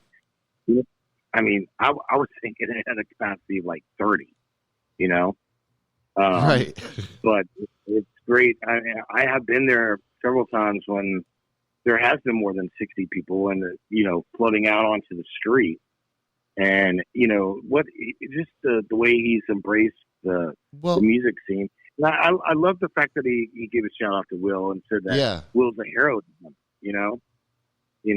That's just great. Well, and you're exactly right, Reverend. I'm so glad you were able to be on this session with him because we, as you know, we were planning to do it live from there, trying to set that up in like February, March, and then all of this craziness happened. So I'm like, man, we gotta at least settle for a damn, phone interview where we're there. But we were trying to broadcast live from there, which, maybe who knows what'll happen in the future. But I mean, everything that is cool about this guy is that he gives people a chance.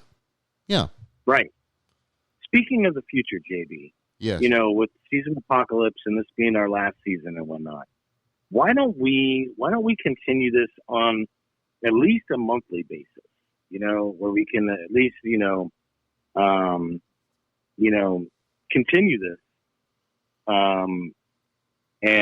Because I really do, JB. I got to tell you, I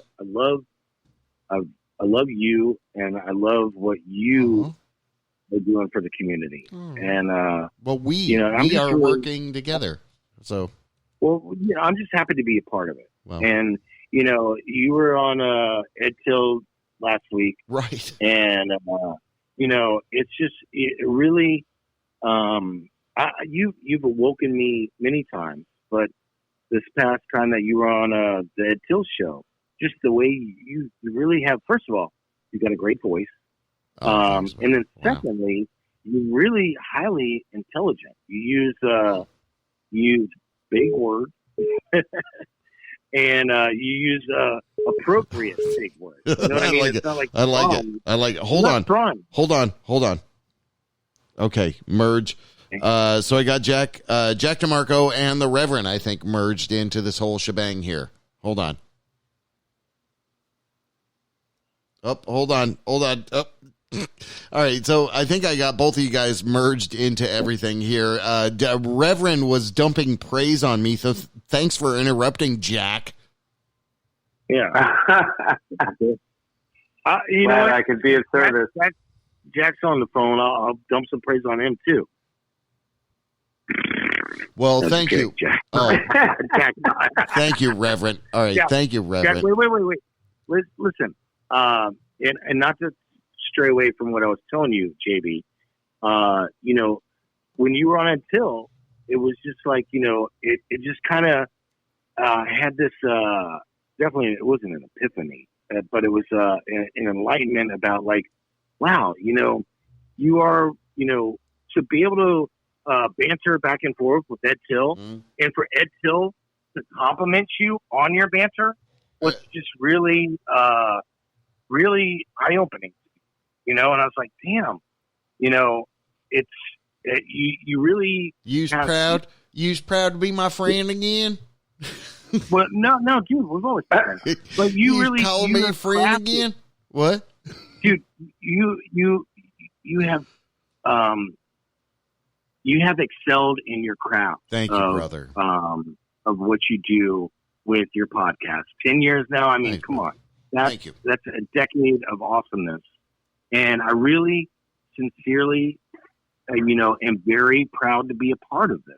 And I don't want this to be the last season, but I think we maybe should go into like a monthly thing. Yeah, maybe. And maybe you never know. Maybe even do like a Patreon, for God's sake. Everyone else has done it. I want to do. I mean, I thought about if I do it again, maybe it would be once a month, live from a place that needed some love and support, monetarily. There you go. And we try to just we do like 10 monthly fundraisers every year.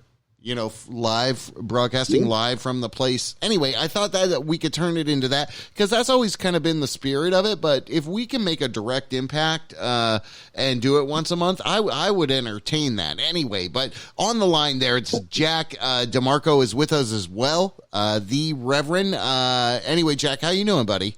Welcome. Yeah, good. How are you guys? Good. You doing all right? Are you? Yeah, I'm doing well. Jack, are you still employed with what you're doing? Yep, working from home. My company did real well. doing that, moving that transition from the office to us working from home. Our engineers are really did one heck of a job. So I gotta say, all three of us, yeah, are very fortunate that we're able to keep our day jobs. It's not a good. Very lucky. Yeah. Yeah. Our podcast. We were very lucky. Yeah, I've been really counting my blessings, in this whole situation. All right, I'll be right back. Jack, you live alone. Yeah, it's me and you, Jack. You live by yourself, right? Yeah, I do. Let me ask you. I mean, because I was, I'm fortunate enough to be, blissfully wed with my awesome wife, and we got a great house and whatnot. But I've been thinking, several times, like, to be alone and not being able to interact or date, or I mean, how are you holding up with all that? I mean, because it's been tough. It's been tough. Work is busy for me, so I think that's a huge saving grace. Is that from my work week starts tomorrow, so it's my Monday is Wednesday. So from Wednesday to Sunday, I'm pretty busy. Even when I'm here alone, right. I'm on a computer, phone's ringing, things are happening. So that's been a little bit of a saving grace, and I've been careful about who I interact with, but my best friend Cassie. She's got a 1.5-year-old foster kid. So, her and I, social distance each other, sit on our porch. Sometimes I go over and help babysit the kid too. So I've had a little bit of social interaction here and there. But limited at best. Jack, you've never been one to shy away from how much you jerk off, and has that what? Wailing? No. It's funny you say that, but and yes, you're right. You're not wrong. I have not shied away from it. I haven't as much. It's weird. Right. And I haven't been watching as much TV as I thought I would. I really I haven't been binge watching shows or anything. I'll put on a movie occasionally, but yeah. No, the jerking off and the TV watching has really gone down. I've lost 20 pounds. Wow. I've been working out a bunch. Yeah, I lost Look out. No, I was not, but thank you. I appreciate that. But I lost 20 pounds. Been eating healthy. It's been an odd quarantine for me. Right. Yes. Wow. It's been an odd quarantine for everybody. I mean, it has. Yeah. It's been really interesting time, and I think so much can change afterwards, and I hope it does. I hope we, as humans, on this global planet of Earth together, we are together in this global. It's a giant global system. We are part of Mother Nature. I hope we can learn from this, and we can, come together and find a better way for us to all better coexist. way. Yeah, it resets in a better way. So, Jack, this is a very serious question, and I want you to know, in all honesty, I do absolutely respect you and what you do and what you bring to the table. And our bit is, kind of being, our banter back and forth is just being silly and whatnot. Sure. But this being said, I know you're highly intelligent, and that's one of the reasons that I really do like you. So with everything going on, and I don't mean to bring into this whole pandemic thing, but there's not many people I can really ask this. I kind of already go for it. All right, so okay. So between us and our listening audience, and I'm sorry, JB, to take over for a minute. No, it's okay. I think I know where you're going with this question, but go ahead. Well, so in all honesty, I really feel that I caught this back in January, and I was bedridden for a good week, and it took me a couple weeks to recover from this. I spoke with a couple friends. Very possible. Yeah, and I spoke I spoke with a good friend of mine, Dave, who lives in Vegas, and he feels that he had this, and even my own mother feels like she's had this. And because, before this really got, populated into the mainstream of, I feel like a lot of us have already had this. So my question to you, Jack, is where do you feel, because I know you're totally in touch with, obviously, the news, because that's your fucking job. Where do you feel that we're at here, specifically in Florida, with this? Do you feel like we're at the beginning, the middle, or we're definitely not at the end? We're definitely not at the end. It's just so tough to say because, and like I know people are blaming the media for things, and it's like it's tough because this is so new. This strain of because coronavirus has been around, right? This is like COVID-19 is a version of a coronavirus. It's been Lysol cans when this whole first thing started, and people were like, oh my God, it says coronavirus on my Lysol can. How did they know? Because coronavirus is a general term for this typical virus. This strand of it, this COVID-19 is super dangerous.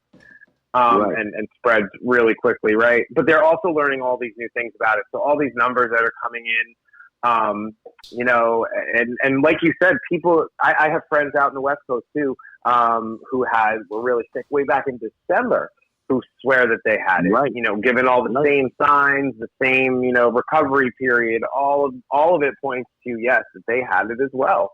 So I don't doubt it, there's all kinds of conspiracy theories out there that this was started,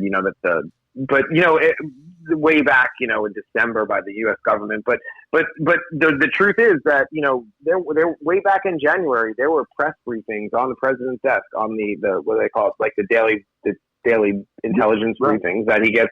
There were mentions in those briefings. I just read an article about today that they knew about it way back in January. So, it's very possible that you had it way back in January and it was, just starting. It's really interesting.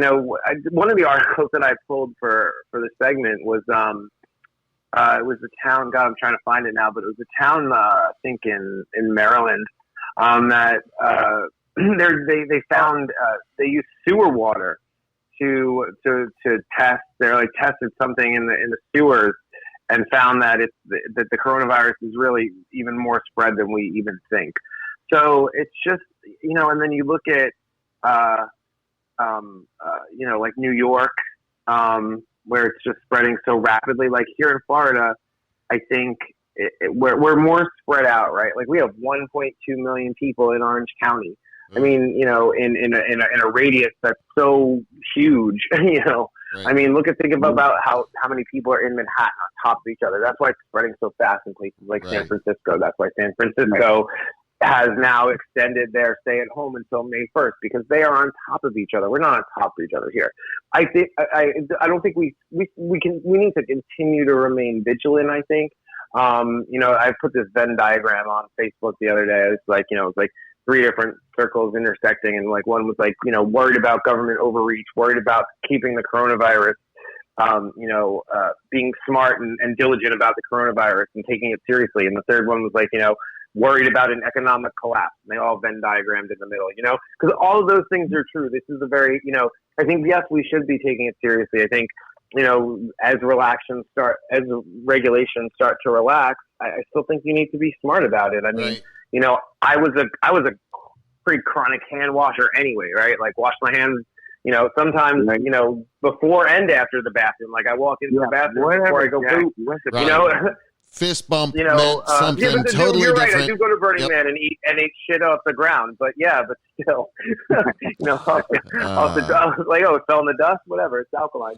But I think people need to stay vigilant for that, and and continue to be smart, and keep washing their hands and keep things clean. But it is worrisome too. I like a little government oversight here.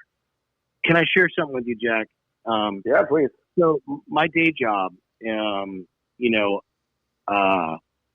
we have I don't want to go too much into this, but let me change the subject just a little bit. But I mean, Georgia and what they're doing. I'm thinking, and tell me if I'm wrong, but I'm thinking, you know, with them opening up the way they are, in 2 weeks, they're going to see a major spike. Once that happens, it's all going to go to shit again. Mm-hmm. I mean, that's the fear. And right. Sorry. Yeah, I mean, I think that's the fear.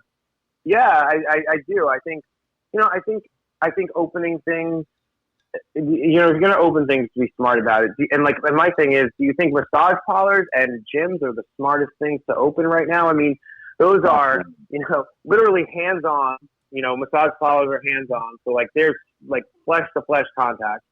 And then, like, gyms are air-conditioned, you know, internal circulation of, you know, of air with sweaty people not properly wiping down machines. I mean, it's a breeding ground for bacteria, right? So, like, and the virus. Exactly. So, you know, be smart. I feel like it's like if we're being smart about it, you know, we have to get back to some sort of, people are, some sort of normalcy if we ever lived in a normal world anyway. But, you know, something that, like, you know, our economies will start collapsing soon if they are not already. I mean, here in Florida, there's talk that Disney might not open until, you know, possibly 2021 now. I mean, think of how many people you know that are related to the Disney economy here in Florida that are friends. You know what I mean? It's like even on the periphery. Well, and think about, too, even the silent activity of cash transactions, right? If you're at a place, all that cash transactions of making change and, you know, here's the silver, here's the paper. It's like, you know, you've got to think, hey, okay, sunlight hits it, you know, but, I'm folding this up and putting in my wallet. I mean, you know, this is some real Indiana Jones fucking shit if you could, you know, wrap your mind around this shit. Well, no, it's like, what the hell, you know? I mean, I gave that guy a 5. He sneezed on it. It went to Mary Jane, who was trying to pay her electric bill. Yeah. Doesn't realize how PayPal works. But I don't know. But at what point do you, like, does that become, now is that how you live the rest of your life? Because I said, like, at what point do I start comfortable, like, hugging my friends? Like, I'm a hugger of friends, hello. You know? Right. Like, those are my people. I hug them when I say hello, but we're still not doing that. At what point does it become okay? I mean, we all feel like we're pretty healthy too, you know what I mean? Like, well, this was building, you know, I thought we were going to do a Reverend's Revelation and come back with some breaking news badly, and this just organically grew out of control here. So I've got this track queued up. No. Okay, yeah. Let's do the Revelation, because this is a fucking epic album that just came out last week, and it's awesome, dude. Okay. Can we do that? I mean, you know, we haven't done a Revelation in a couple weeks. So, Jack, hang on. So, we'll come back for breaking news badly. But, I mean, you're going to take a break anyways, right? Yep. JB? So, let's break to my Revelation. And let me talk about it for a minute. Yeah. So, this is by an artist called RJB2. Yeah. And, you know, 10 years ago, been into for at least a decade, but there's a specific video that's been in my top all-time favorite videos ever, top 10, and it's called The Horror.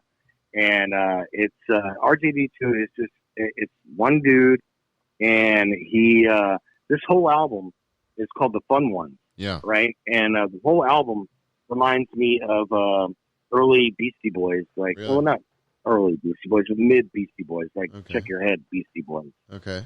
And this particular song is called, what's it called? It's called, and it sold for $45,000. Yeah, it sold for $45,000. And it's just got such a groovy fucking beat, and it's such a good groove. The whole album is like this. This is one of those albums, JB, that you can listen to from beginning to end. Yeah. And it's like the journey, like, wow. Well, I'm surprised you chose him. I mean, he's someone we played on the Circadian Cast in the past. It's like, it's crazy how much good music is out there that people don't know about. So I'm glad we got the Reverend's Revelation to focus on that. I tell you what, JB, this is what I'm going to do. I'm going to do a mix specifically for the Circadian Cast. There you this go. Week. Okay. I'm off all week, Do it. You should do and it. I'm going to do killer mix for Okay. Circadian Cast. All right. But let's play this RJD2. Yep. It sold for $45K. This is awesome. This is JB Rev Show.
Hey, if you're not having a good time, I'm not having a good time. So why the fuck you listening? Right. All right. Get the fuck off my channel. Right. Okay, welcome back. The JB Rev Show. I am JB Webb. We got Jack DeMarco on the line, and we got the Reverend over there. That was a great, fresh Reverend's revelation, so thank you for that. Hold on.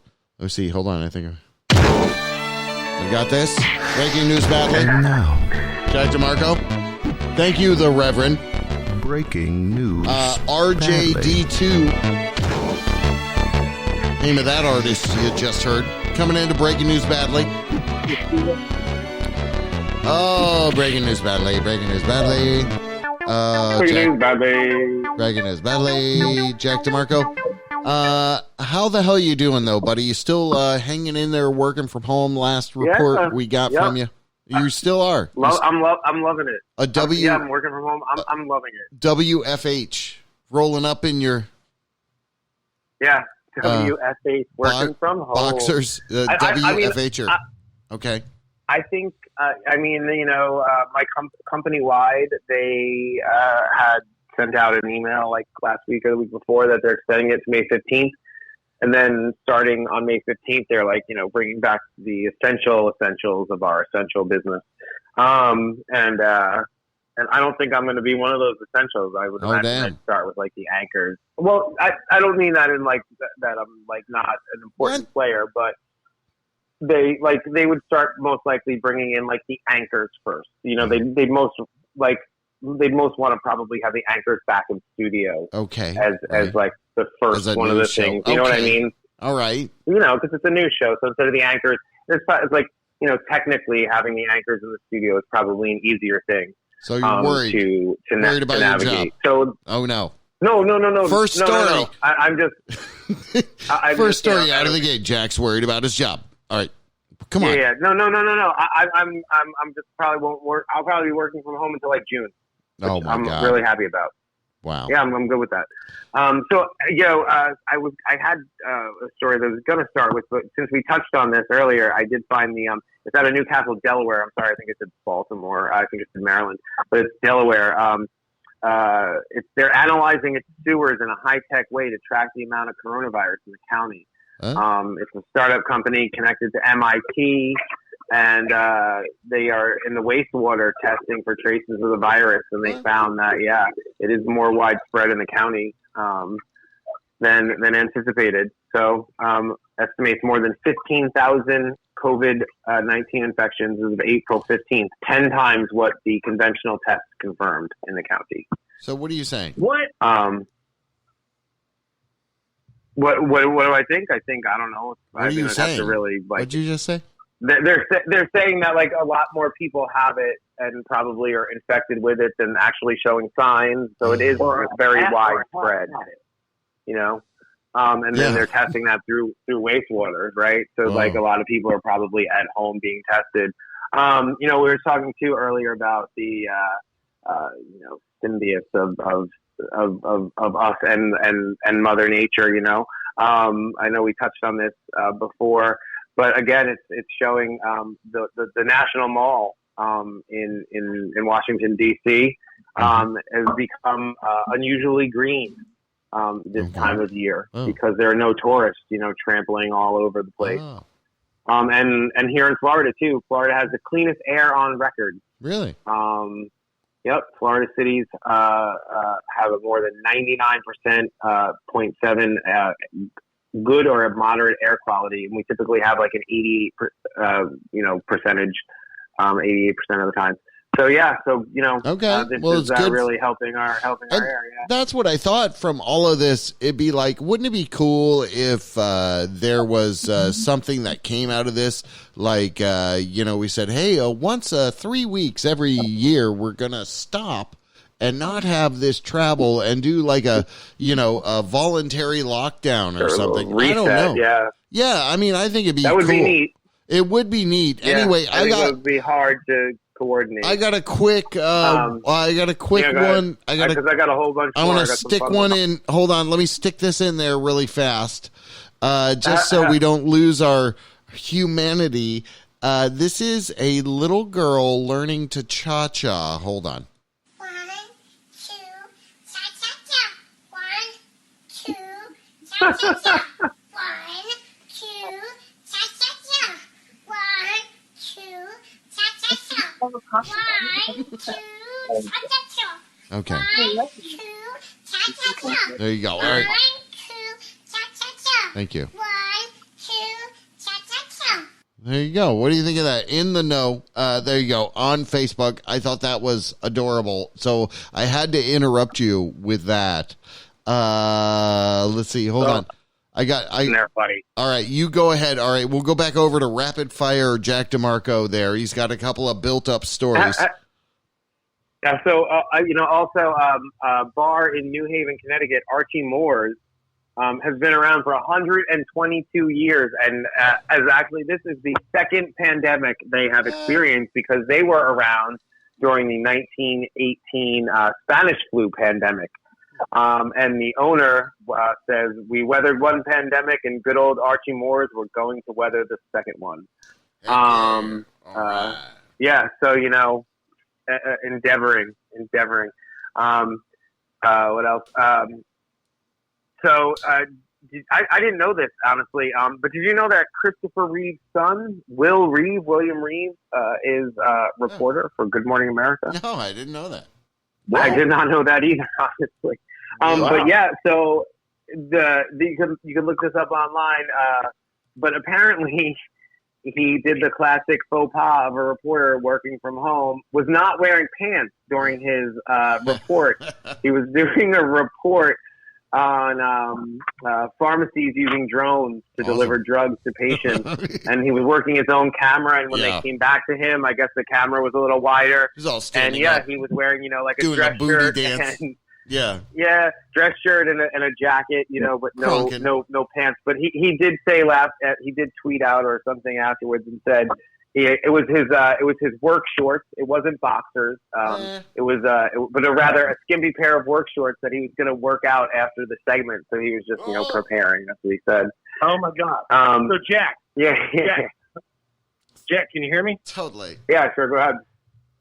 So, I hope this isn't part of one of your stories, but did you see Mike Pence going to the hospital today? And everybody in the policy of the hospital was to wear a mask, and everybody with Mike Pence was wearing a mask.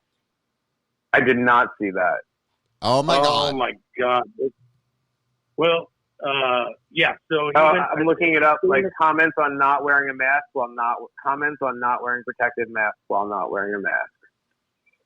Well, all you need to do is put in. If you got your computer, just put in Mike Pence not wearing a mask. This just happened today, and it's like I'm looking at it now. That's insane. That's insane. It's just it's so fucking ridiculous. It's so ridiculous. It's like, a good leader leads by example, right? Like, I hate to bring this back to this Trumpness and this, but like, it's like, but it is. When he said the other day about like injecting, bleach or whatever, and then he tried to say he was sarcastic, and now he's gaslighting, saying he didn't say it at all. Bro, we all saw you say it. Okay, so but here's the thing. Here's the thing that I was like, what really pisses me off. It's like, you know what, like. Democrat, Republican, I don't give a flying fuck. Right. Exactly. No leader from no party during a global pandemic should be, quote unquote, messing with reporters and saying stuff off the top of his head anyway. Like,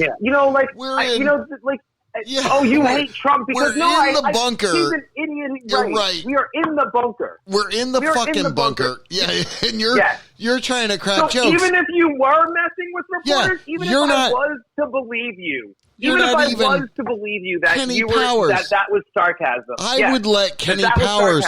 I would let Kenny Powers get away with it. I would let Kenny Powers get away with it, but not Donald Trump. Yeah, exactly. But you know what I'm saying? Like, even if you were overly sarcastic and you were abundantly clear that you were being sarcastic, you're the fucking leader of the United States during a global pandemic. That is waste not our funny, time with your canceled Las Vegas lounge. And I don't believe it anyway.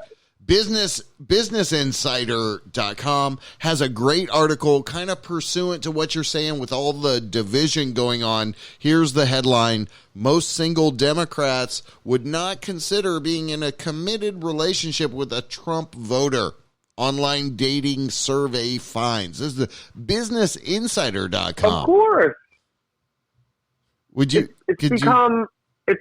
I would never date somebody who supported Trump ever. Right. Never. Okay. To me now it's again, for me, and I say this making sorry, this isn't about Republican and Democrat.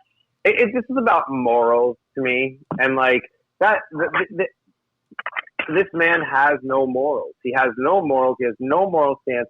He has no objective leadership skills. What kind of a leader, especially the president of the United States, when one president famously said the buck stops here, says, I take no responsibility. I take no responsibility for people calling up state health services asking if they should listen to the president and inject bleach. Like, leaders of government, governors of Maryland came out on one of the Sunday morning shows and said that they were fielding calls because of what the president said. So, like, for him to turn around and say, I take no responsibility, to me, that is not about Republican or Democrat. I agree. That is about somebody with no morals and no backbone and no balls to stand up for the things that he says. People say, oh, I voted for him because he he says what he means, right? But these same people who were like, he says what he means, are always defending him, being like, oh, well, he didn't mean what he said.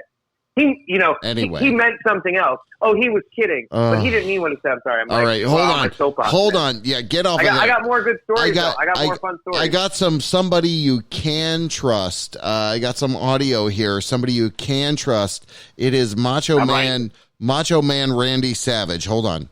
Okay, your middle name is Macho, but I'm wondering if you ever cry. Has Macho Man ever cried? Oh yeah. Really? It's okay for macho men to show every emotion available right there, because I've cried 1,000 times, I'm going to cry some more. But I've soared with the eagles, and I've slithered with the snakes, and I've been everywhere in between. And I'm going to tell you something right now. There's one guarantee in life, and that there are no guarantees, yeah. And you gotta understand this. Nobody likes a quitter. Nobody said life was easy, so if you get knocked down, take the standing 8 count, get back up, and fight again. And you're a macho maniac. Dig it. All right, there you go. He was on the Arsenio Hall show. There you go. All right, that's going way back. That's the way back. So a little bit of. I guess this other one here. The doctors, doctors have been coming out trying to give women ways to be smart about using household items to pleasure themselves during the lockdown. Yeah. Okay. Doctors, seriously. Doctors, are advising against using things like, electric toothbrushes, things like that, making sure that, things are not sharp objects that they're inserting into themselves during this, time of lockdown. So, hey, no, nothing. Okay. Jack, can you hear me? What? Yeah. Okay. So, you probably heard this before, and I'm really starting to become a firm believer in this. I really think we should just go ahead and stop putting on warning labels for products and, expiration dates, and just letting the stupid fucking clear out a little bit. Let Darwinism just take its course. Wow. Yeah. I mean, what do you this pandemic makes a serious argument for that. I don't know. It really does. I don't want to wish anyone away, even if I don't agree with the president, I don't want him eviscerated from the earth. I want us all to work together. That's what I want. I mean, for the past 4 years, we've been kind of divided as a country, and America is the best it can be when everybody works together. I mean, I just don't know why we're flailing around, when we've been divided for the past 12 years. Okay. Well, however many years. I mean, we have big division started when, the racism really showed in America. Barack Obama. Yeah, there you go. Well, I mean, that's sad. The racism really came to a head when he became president, because it really started to show that people were like, holy shit, a black man became president? Wait, that's not okay. Yeah. And that kind of racism really, came to the forefront. So people, Trump may not have been, the catalyst of it, and he blames Obama for being the catalyst, but Obama is the catalyst because he was an amazing president and a well-educated, a smart man who was really out there for the greater good. And he showed that America, has a real bias and a real racist undertone in this country. And, Trump took advantage of that 4 years ago. But, anyway, we've been divided for a long time. Okay. Yeah. Jack DeMarco piping in on the state of America. America. I have one more fun one. I mean, I have a lot more, but this one's actually really cool. The Reverend. Jack. Go ahead, the Reverend. Jack. So, when you first started on, we were a little bit divided. And it was a bit. It was definitely a bit. But just the more that you've been on and the more that I've gotten to know you, the more I just realized, I already told you this, I really do. I love what you bring to the table, and I love I love the way you think. We think very much alike, which is intelligently. And we do. No, I'm really glad our relationship has really grown and changed. I'm really glad I know both of you. I've had a lot of fun doing this show. I really, you guys, I get to get on my soapbox and rant and rave, and I like that. It's fun, and I appreciate both of you for that. Hell yeah. And you know what? You definitely have made breaking news much better. Thanks. So here, I'll end this one for you guys. This is a fun one. Man wins 2 $1 million jackpots with identity Powerball tickets. So this guy in Colorado typically plays the same Powerball numbers. Okay. So he had bought a Powerball ticket and then forgot that he had bought that Powerball ticket and bought another batch of Powerball tickets before the same drawing. Okay. And played his numbers again, and those numbers came in, and so he had 2 Powerball winning tickets. Earning him a total jackpot of $2 million. Oh, shit. Wow. So he had like 2 of the potential. Wow, that's pretty big.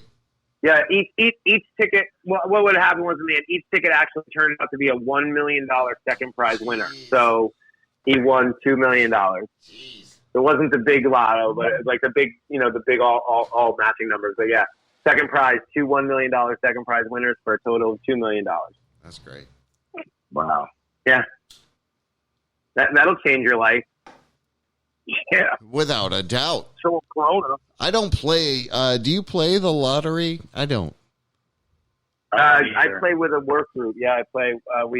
There's like maybe a dozen or so of us in a group that we buy like a ticket every 2 weeks. Uh-huh. Like a Powerball ticket every 2 weeks, and then we're all in it. And then if we win, we will split the winnings. Hopefully, it's a big enough jackpot that it's big enough for all of us to have a couple million each at least. Wow. Yeah, got to be in it to win it. I got one for you here. Listen to this headline. Hold on. Let me make sure you're ready. Transatlantic kayaker arrives in New Smyrna Beach after 6,000-mile journey. So this is a pretty recent headline. What? Oh, how long did the total journey take? Breaking news badly. What happened? Sorry. Oh, breaking news badly. I'm sorry. This happened back in 2014. Breaking news badly. Oh, I'm so sorry. So wait. Let me tell you. Dude, I remember many times when you would do breaking news badly. Like, how old is this fucking story, dude? And you're like, well, that's why it's called breaking news badly. It's like, oh, okay. So we really need to change it to breaking news that fucking matters. Right. Because Jack brings up the fucking bullshit. I like to try and find some weird stories that you normally don't see, like on my news that I would do during the day, like the crime and the stuff, the locals, the national. It's hard now with Corona because that's a big thing, but I do definitely try and find those like odd stories that are out there. That's just they're a little bit more fun and little more audio for you. Hold on. All right, a little more audio. Hold on. Let's see if this will come in. Worse. News worse, like. No, wait. I think I've got some more. Hold on. Oh, here we go. Okay, hold on. Hold on. Kill my name. I find to be very interesting. Okay, so this is scientists react to Trump medical claim on light and disinfectant. Live coverage. You can hear the guy. I find to be very interesting. So, supposing you hit the body with a tremendous, whether it's ultraviolet or just very powerful light. What? No. No, it'll blow apart your DNA. It'll overwhelm the mutation fixing enzymes. It's like cause cancer. What is going on? Hold on. No, the bacteria will be fine, but you'll be dead. Or of cancer. All right. Anyway, that was just a quick example of an actual scientist listening to the president describe how to cure this disease, COVID-19. Well, I'm glad you explained that, maybe, because as far as audio-wise, what the fuck was going on with that? Oh, I'm sorry. I didn't understand anything for that. Did you, Jack? I vaguely heard that it was scientists reacting to Trump, but I really didn't understand totally what it was. But I kind of heard it. I just heard him saying no, but I bet the visual is more funny, right? Probably. I got there's definitely a visual format we're on. I got a couple for sure. Here for you on the visual format. One real quick, Publix is buying excess milk and produce from farmers. So I thought this was a cool one. This is actually CBS news.com, cbsnews.com, and Publix, the retail chain right around here, is actually doing something there worthy of note. So I thought that was cool to bring that up. And then what do I have? Copyright claims are ruining live streams for everyone. So this is a good little article, papermag.com. You can go check that out and see how copyright claims now, like DJs are lighting up streams on the social media and all this, and they're getting shut down. It's like, oh, you put all this effort into the stream and then you can't get access to it. Kind of fucked up, but totally understand it. Anyway, I just thought that was specific to... Wait. What are the DJs dealing with? They're like playing copyrighted music and they're getting shut down. Copyright. So, yeah. Yeah. Well, so I'll say, and, I've seen a couple memes about like DJs are the new cam girls. Changed my mind. Wow. Right. You know, because, and it's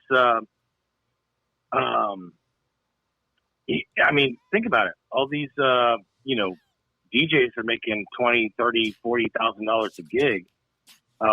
They're out of the market. I mean, they're predicting that nightclubs won't be able to be open for at least in 2021, just because there is no social distancing in a nightclub. You know, exactly. What is that noise? Jack, what do you think about this? I mean, I know other friends who have run into copyright issues too, because they're not supposed to play songs. Right. But yeah, it's interesting how musicians are like trying to make money and do gigs online, because nightclubs aren't going to be open, and these guys do make their living playing big expensive gigs like that. I don't know. It's going to be really interesting how it moves forward. I don't know. It's not really that's not really my realm. Not my bag, baby. Not really my bag. But it's really interesting to see how it's going to go. Like a friend that I met through Burning Man, she's a DJ, and I just saw something she posted online that they're doing like they're doing a paid online, set with her and a bunch of friends, to try and make some money for themselves. Right. So hey, whatever's going to work. I mean, if it's going to work, and it's ways to do it, man. People are having Zoom parties, maybe right. You and your friends are all listening, like, maybe you're alone in your house, but you're like, or with your, who's ever in your house with you, and you're one computer is the DJ people and the other computer you zoom in with your friends and you're partying in your house. I mean, that's what people are doing. Right. And if DJs can make money off of it, I have one more that I would love to get your guys' opinions. I don't know if you guys have been seeing this, but it's been going around. These Karen, right? Talking about like a typical white woman, like calling her a Karen. Right. Yeah. Did you see now all these memes going around that people all these white women are offended comparing it to the N-word, man? Come on. Are you kidding me? The N-word and Karen are not remotely even in the same boat, okay? Right. I feel like for me, I remember calling, you guys were all around the same age, but I remember calling basic white girls Becky growing up all the time. Do you remember that? Oh, yeah. You'd be like, oh, that Becky over there, that Becky right there. I feel like this is just a new form of that. Is it as I just disrespectful? thought our good friend Patrick Scott Barnes posted that. And what's that noise in the background, JB? Sounds like a cat dying. I'm glad you asked. asked. I think I saw Patrick Scott Barnes post something on it too. Yeah, I've seen it all over too. But yeah, I definitely saw him do it too. Yeah. Okay. All right. So well, I guess JB. I'm playing 10 hours of Michael Jackson noises in the background. Went ahead and liked that. So it's just all Michael. While we're trying to discuss shit. Good job, baby. That's his way of cutting you off, Jack DeMarco. Okay. Well, no, I'm not cutting anybody off. Okay. No, I was just playing that the whole time. Anyway, I got a couple of more. Hold on. Mashable.com. The toilet recognizes your butthole and uploads the photos to the cloud. You like that idea? A butthole cam in your toilet? No. Over to the Reverend. I don't like it either. Well, I mean, I've already got I don't those like it. pictures posted all over the web. Okay. Well, speaking of buttholes and poo, Right. an Australian resident posted a warning sign on the mystery human pooer that cameras were being put up to discourage defecation on their property. Apparently, somebody was like pooping on these people's like right on their on their garage. It looks crazy. like. So they installed a fence Try and to a catch 'em. camera to Right. hand over to police. And they left a sign for the people. You know, we understand that COVID-19 is tough on everyone, but please stop shitting on our garage. It includes directions to a nearby public toilet, and it says also, make sure you chew your food better, and whatever it is that makes it sticky, I'd get that checked. Okay. So did you, Jack? Did you get a check? Yeah. Just as far as I flew back from Australia, I like ran over there to poop on their garage. I'm just thinking with you, Jack, you don't have to fly anywhere, and your poo would be sticky. Okay. All right. Hey, do you guys think Kim Jong-un is really dead, or you think it's like, are we at a weekend Bernie kind of situation right now, You know or? what? Jack, I'm glad you brought that up because, you know, Kim Jong-un is known for doing this. When he feels like he's not getting enough attention, he'll just disappear for a while, you know, and make the world speculate where he's at. Yeah, I mean, South Korea insists he's still alive and well, but they're apparently like putting up like parade routes, despite the fact that they're under a corona lockdown. All right. So let me ask you this, Jack, because I know you're well educated and you know your news, and I much appreciate that. What do you feel would happen if his sister comes in charge? And I mean, and you she think looks. that'll happen since she's a woman, I mean, she looks crazy, dude. right? But you know, She looks- obviously you don't know her history, do you? No, I really don't. Okay, I figured you might have. I did a little research, and by research, you know. Oh yeah, do tell. Well, you know, and it's funny because our good friend Alan Clark, who's been on the show before, JB, he did a post about what research is, you know, and let me see if I can pull that up. Her name's Kim. Kim something. Kim. It's Kim Jong I don't know her name. Oh, I have to look it up. But it's so like, painful. Let's see. Let me pull up this what our friend Alan Clark put up as far as like, you know, you did your research and then like, you know, he kind of like laid it out about what research really is. You know, if you're watching 2 or 3 different YouTube videos about you know, a particular subject. First of all, YouTube is biased anyway, you know? Yeah. And whatever source you're researching from, baby. Oh, yeah. Hey, yes. baby. Yes, I was giving you a backdrop. Okay, go ahead. Yeah, it's not really a good backdrop. It's like crazy, like it's trying to really have a like, you know, a sort of conversation about like, you know, research. But Jack DeMarco, yeah, nice having you on doing breaking news. Awesome. Thank you. And you're right. Research is important, and like, you know, it is. It's like sources, right? And when you're doing your research, and there's different kinds of research. Like if you're doing your research on how to change the oil in your car, and you look at 3 or 4 different YouTube videos, that's one thing, right? But if you're trying to get like actual real information about who this Kim, I just looked her up, Kim Yo-Young, right?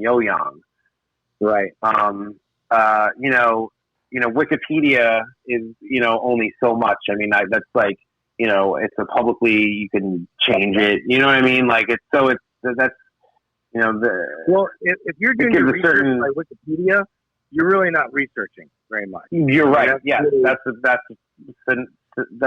best way to say it. You're right. And you know, I'm liking that you're continually talking because I'm looking for this post about what research really is, what it entails. You know, and you really think about it like, oh yeah, that, you know, the perspectives you have to get. I worked at for 5-6 years. I worked at the Fox News Channel. Before they were like they were always one thing, but I mean they've taken a whole other step into the right. Anyway, but they had something there called the Brain Room, and it was one of the most brilliant things I've ever seen in any television news organization I've ever worked for. And the Brain Room was just basically a research department, and you needed things answered. You needed, numbers found, information found. You sent that request to them. You put in a request, and they did their due diligence and really did serious research to get you information. It was pretty amazing. Right. You're pretty. I've done some stuff here too. I do some research, do work. There's the historical center. It's like right there on downtown, right off Wall Street. The History Center. You can go and do. I've done some local research for some political people here locally. You can go down there and go look at old campaign things, and it's pretty amazing. And that there are those resources out there if you really have the time and the energy and want to go down that road and dig things out. There are some really amazing things out there for people to research. Okay, so Jack, here we go. You ready for this? Mm-hmm. So please stop saying you researched it. You didn't research anything, and it's highly probable that you don't even know how to do so. What? Did you compile a literature review and write? Here, I'm gonna make this. He's reading something to you. It sounds like. No, I'm totally reading it. Yeah, I'm totally reading it. This is what Alan posted. So, did you compile a literature review and write abstracts on each article? Or better yet, did you collect a random sample of sources and perform independent, probable statistics on the reported results? No. Did you at least take each article one by one, look into the source that would be the author, publisher, and funder, then critique the writing of the logistical facilities, congenital distortions, and plan inaccuracies? Did you ask yourself why the source might publish these particular results? Did you follow the trail of references and apply the same source of scrutiny to them? No. Whoa. And you didn't fucking research anything. Whoa. You read or watched the video, most likely with little or no objectivity. You came across something in your algorithm, manipulated feed, something that jived with your implicit biases and served your confrontational bias, and subsequently applied your emotional filters and called it truth. Okay. I'm sorry.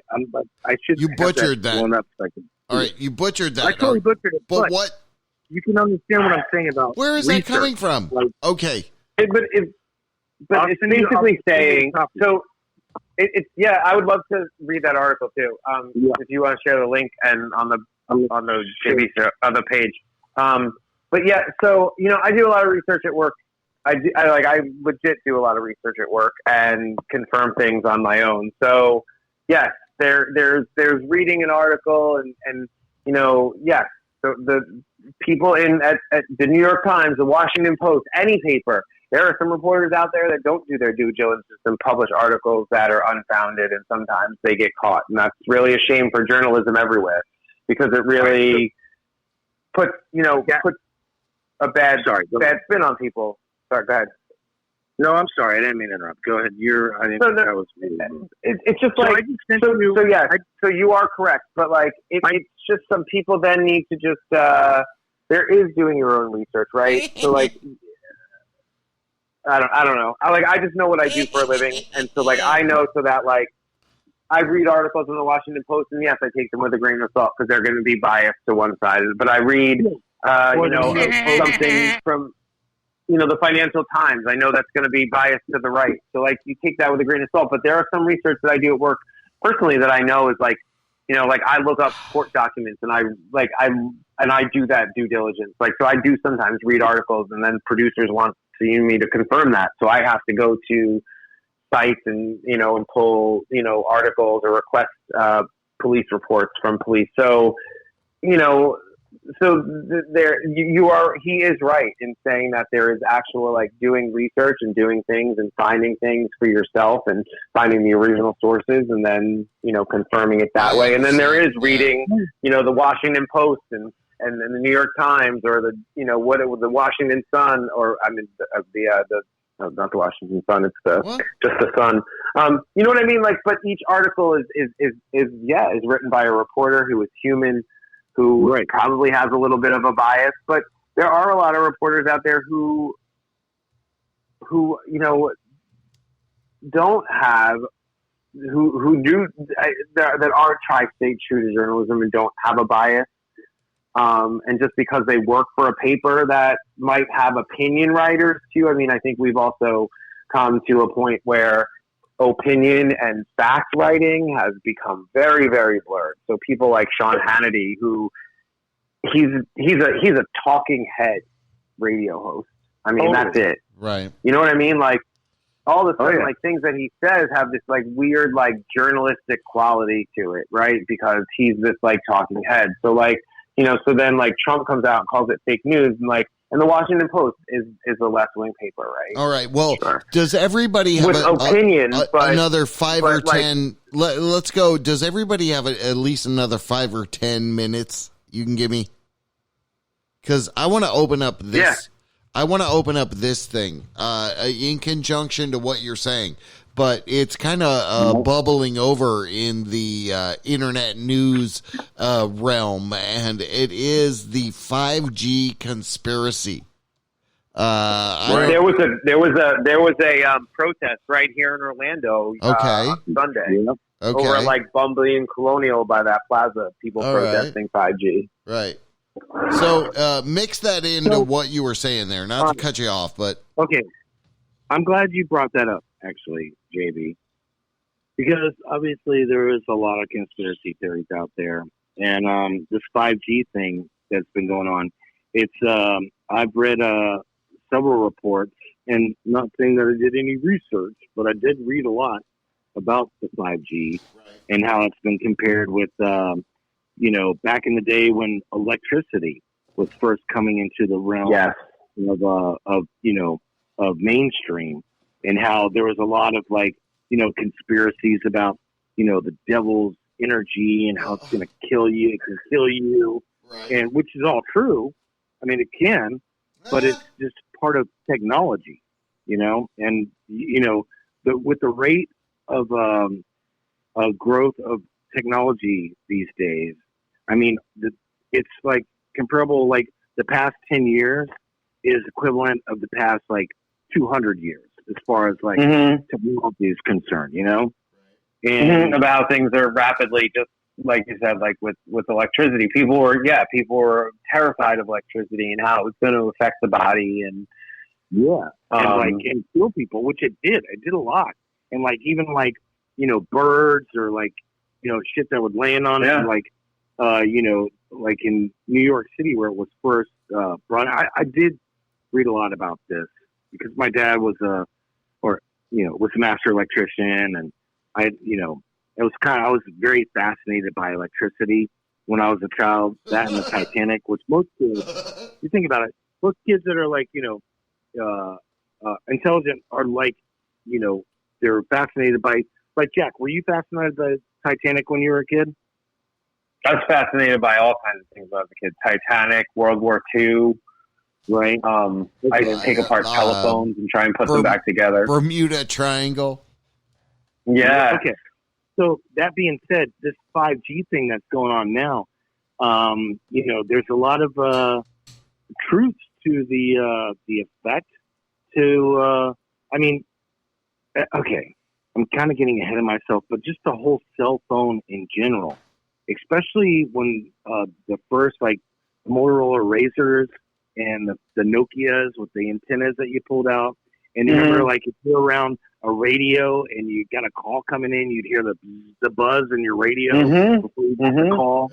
Remember all that shit? Yeah, So sure. That's all fucking radiation, like fucking happening all around us, and it's not good for humans. It's not good for anything, really.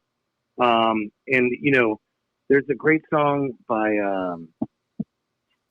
it's called Radio Waves, but I mean, all the waves that are going around us, like the microwaves, the radio waves, the beta waves, like there's so much in our atmosphere. If we could have a visual of all the waves that were going on around us, we would be fucking freaked the fuck out. You know? Seriously. And I don't doubt it. And I agree. So what I'm getting to, Jack, and the reason I really have grown to love you is because I know you're smart enough to you know, be open-minded enough to realize that, like, you know, there's so much going on without our permission that, you know, we're definitely run by corporations who are trying to make the almighty dollar, and they don't give a fuck about anything but their profit. Telling us to fuck about their employees. They don't give a fuck about anything but the CEO making money. And, you know, and it's really, you know, people are fucking stupid. Yeah, you know? and part of what happens is that, and by the way, I agree with everything you're saying. And that was what I was talking about a little bit, that Venn diagram earlier with, like, yes, I believe that the government is overreaching and that we really need to start looking at our, you know, our rights and what our rights are, and, you know, and those rights are getting trampled. And, you know, and yes, is our economy collapsing and we in this, like, terrible, like, corporatocracy? Yes. You know, all of that is true, right? But what I was saying, you know, and I don't disagree too, what the problem I'm seeing is, like, that yes, all of these microwaves, all of these radio waves, you know, the 4G, the 3G, that can't be good for our body. It cannot be. Real quick, Jack, do you know what G's even means?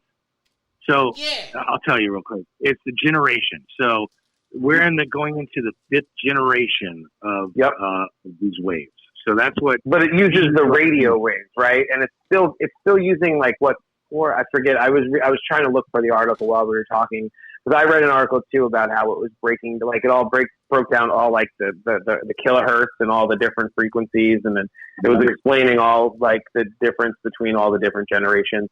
But what I was just really quickly getting at is, like, see, the problem is that I don't disagree with you on that, but, like, I also don't think that the 5G is causing the coronavirus. Like, there's some conspiracies about that, right? So, like, so then all of a sudden that's where the research and reading the articles and then all of that gets muddied, because is there validity to all of these radio waves, you know, causing problems with us as humans? Because, you know, like the Matrix said, we're batteries and we're basically electrical beings anyway.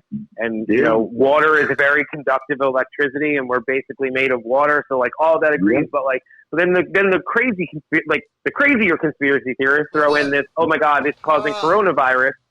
And then the water is just, you know, muddied. And it's like, and then you're arguing about, you know, you're losing the main argument, because now you're trying to tell somebody that 5G is not causing coronavirus, that's crazy, or somebody's calling you crazy because you're trying to explain to them about radio waves, and they're like, dude, coronavirus isn't caused by 5G, and you're like, no, I know, I'm not saying that, but radio waves are still not good for humans. You know what I mean? And, like, that's the problem, I think, with, like, what you're saying with, like, the way our news is today with talking heads and the internet, and people can just look something up and just be like, oh, well, I saw it on the internet and I apparently believe that because I'm not really diligently checking that source. So, like, everything is just getting super muddied.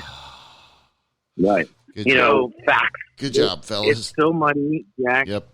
You being in the news industry, and so just for the people listening, Jack, let's talk about what you do again, just so people know what an informed source that we're speaking with right now, because that's sure.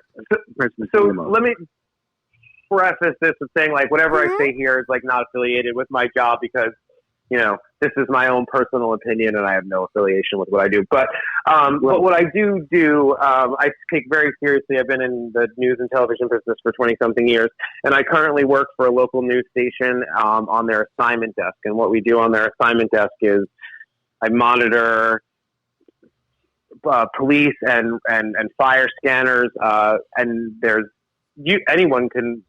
There are some systems out there that anyone in the public can monitor. Here locally in Florida, you can pull up Orlando's 911 calls, the active call page on the internet. Anyone can do it. Same thing for Orange County. So I monitor those. I'm monitoring the emails at the news desk at my station. I'm answering phones.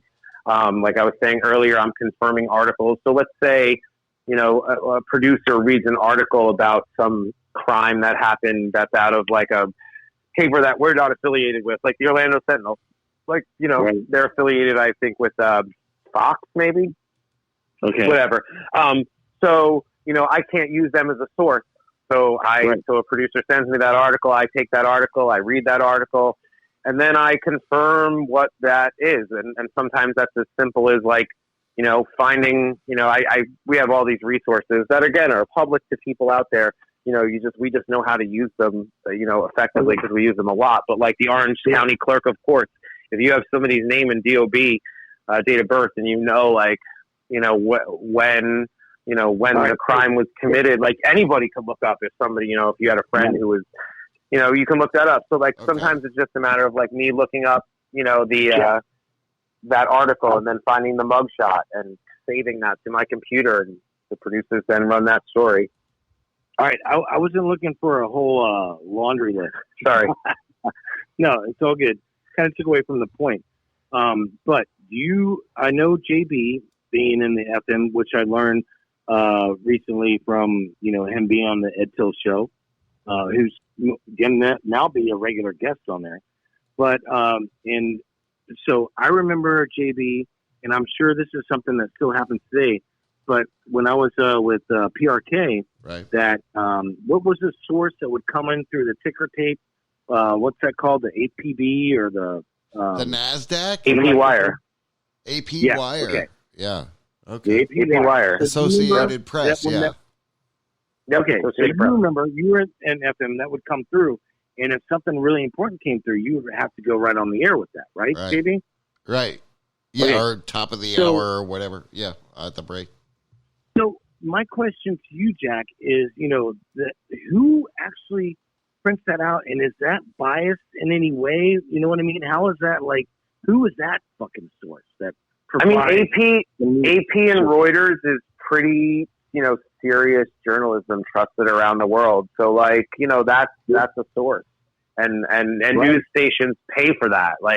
News stations pay money to be part of AP and use their wire service. News stations, some use AP, some use Reuters, some pay for both. Big stations like MSNBC, CNN, and Fox, they're paying for AP and Reuters, Yeah, I know how it works, but my question to you is, who is the ultimate person providing the information to that source? You know what I mean? Where they're getting it themselves. Right.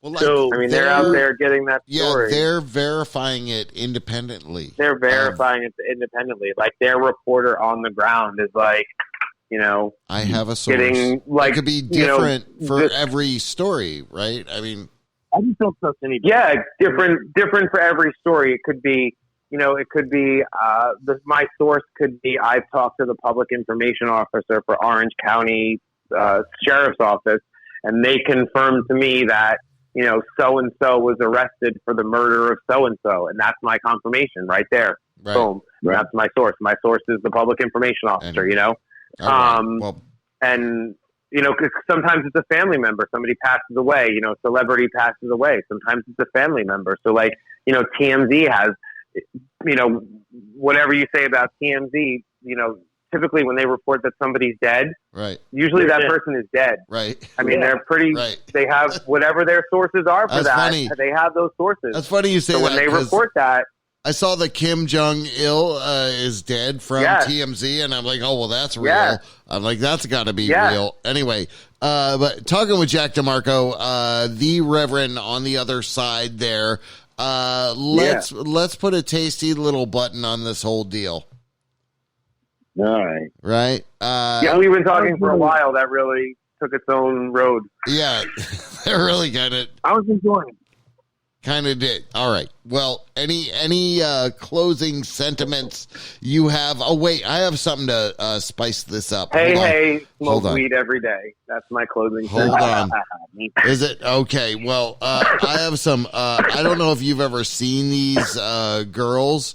They're two girls, and they cover Heart, like, remarkably. They're doing Barracuda right here. Hold on. All right. A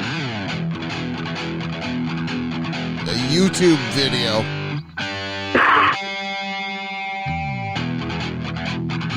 Who is this, baby? Brooksy and Moira Formica. Hey, send me a link. Send me a link, please. Okay. Can you do that? Yeah, they're fucking awesome. Anyway. Can you send me a link, baby? I am. Okay.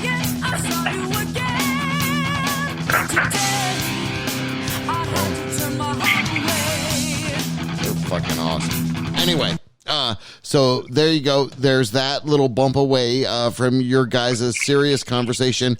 I have one more here, and it is a prophecy email to close out Breaking News Badly, CNN.com. For whatever you believe that for. This is their travel section. And it says, with South Africa in lockdown, the lions are taking it very easy. So, biblical prophecy, lions in the street. There are literally lions laying in the street in South Africa. CNN travel. There you go. All right.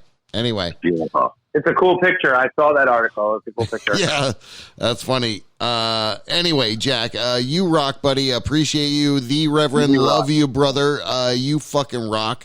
You guys got, what do you got? What do you got? Anything going on? So, hey, we're going to close out the quick, show. Yeah. I'm sorry, did I get a little crazy with all that? Like, Jesus. I know I asked several questions that never got answered, but I don't mean to be so all over the place, but you know, I really care about what you guys think, especially you, Jack.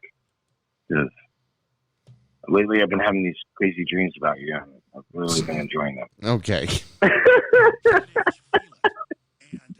I'm glad I could be in service to you in many ways. I want to call you the cooler man, not the burner man. You know, like you're the guy that comes and everything's like all dusty and sandy, and you show up and you're all like oiled up with not a grain of sand anywhere on you, and you just like reach your hand out. They call those sparkle ponies.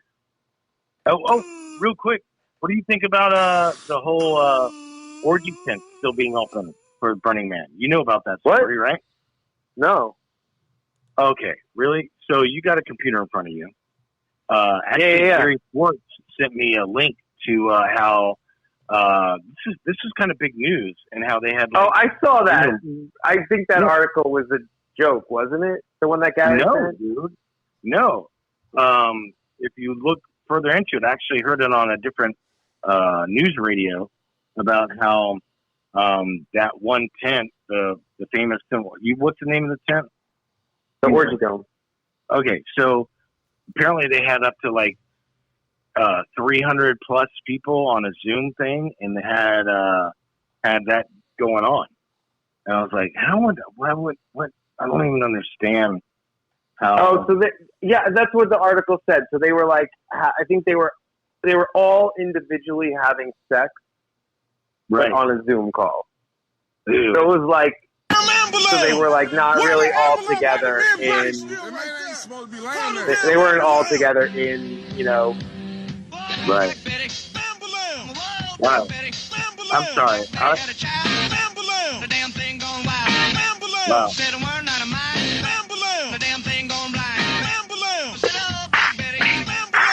I love this song. Bam-a-lam. So, this baby's closing us out. All right, thank you. All right. It's almost 10 o'clock. All right. Hey. You guys rock. I thank you both. I love you both. Seriously. And I had a lot of fun tonight. Thank you guys. Yeah, me too. No doubt. Me too. Well, good talking. You guys rock. I got a sponsor crawl we can go into. Thank all of our local businesses that work with us. Much love to UncleLou's, badass local legend. Thank you, Skip the artist, C-Skip at C-Skipped everywhere, and Shannon Holt art, Shannon Holt Body Painter on the Facebooks. Hang on the line, guys. There we go. Going into that. Going to see you next week. We want to thank PocasHottest.com, ShannonHoltArt.com, OrangeBlossomBrewing.com, EtoileBoutique.com, BadassSandwiches.com, Infotainment.com, Kush Ultra Lounge, Dank Orlando City Smoke Shop, Orlando Art Army, Iron Cafe, Iron Cow Cafe, thank you, Kathmandu Winter Park, GroundingRoots.com, EarTheater.usdjs.com, Nora's Wine Cigars.com, LittleIndies.org, and RemixRecordShop.com. Thank you so much. Season 10 of the JB Rev Show keeps rocking. That's how we do it. You local businesses are awesome. Thank you.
WJBW, Orlando, Florida.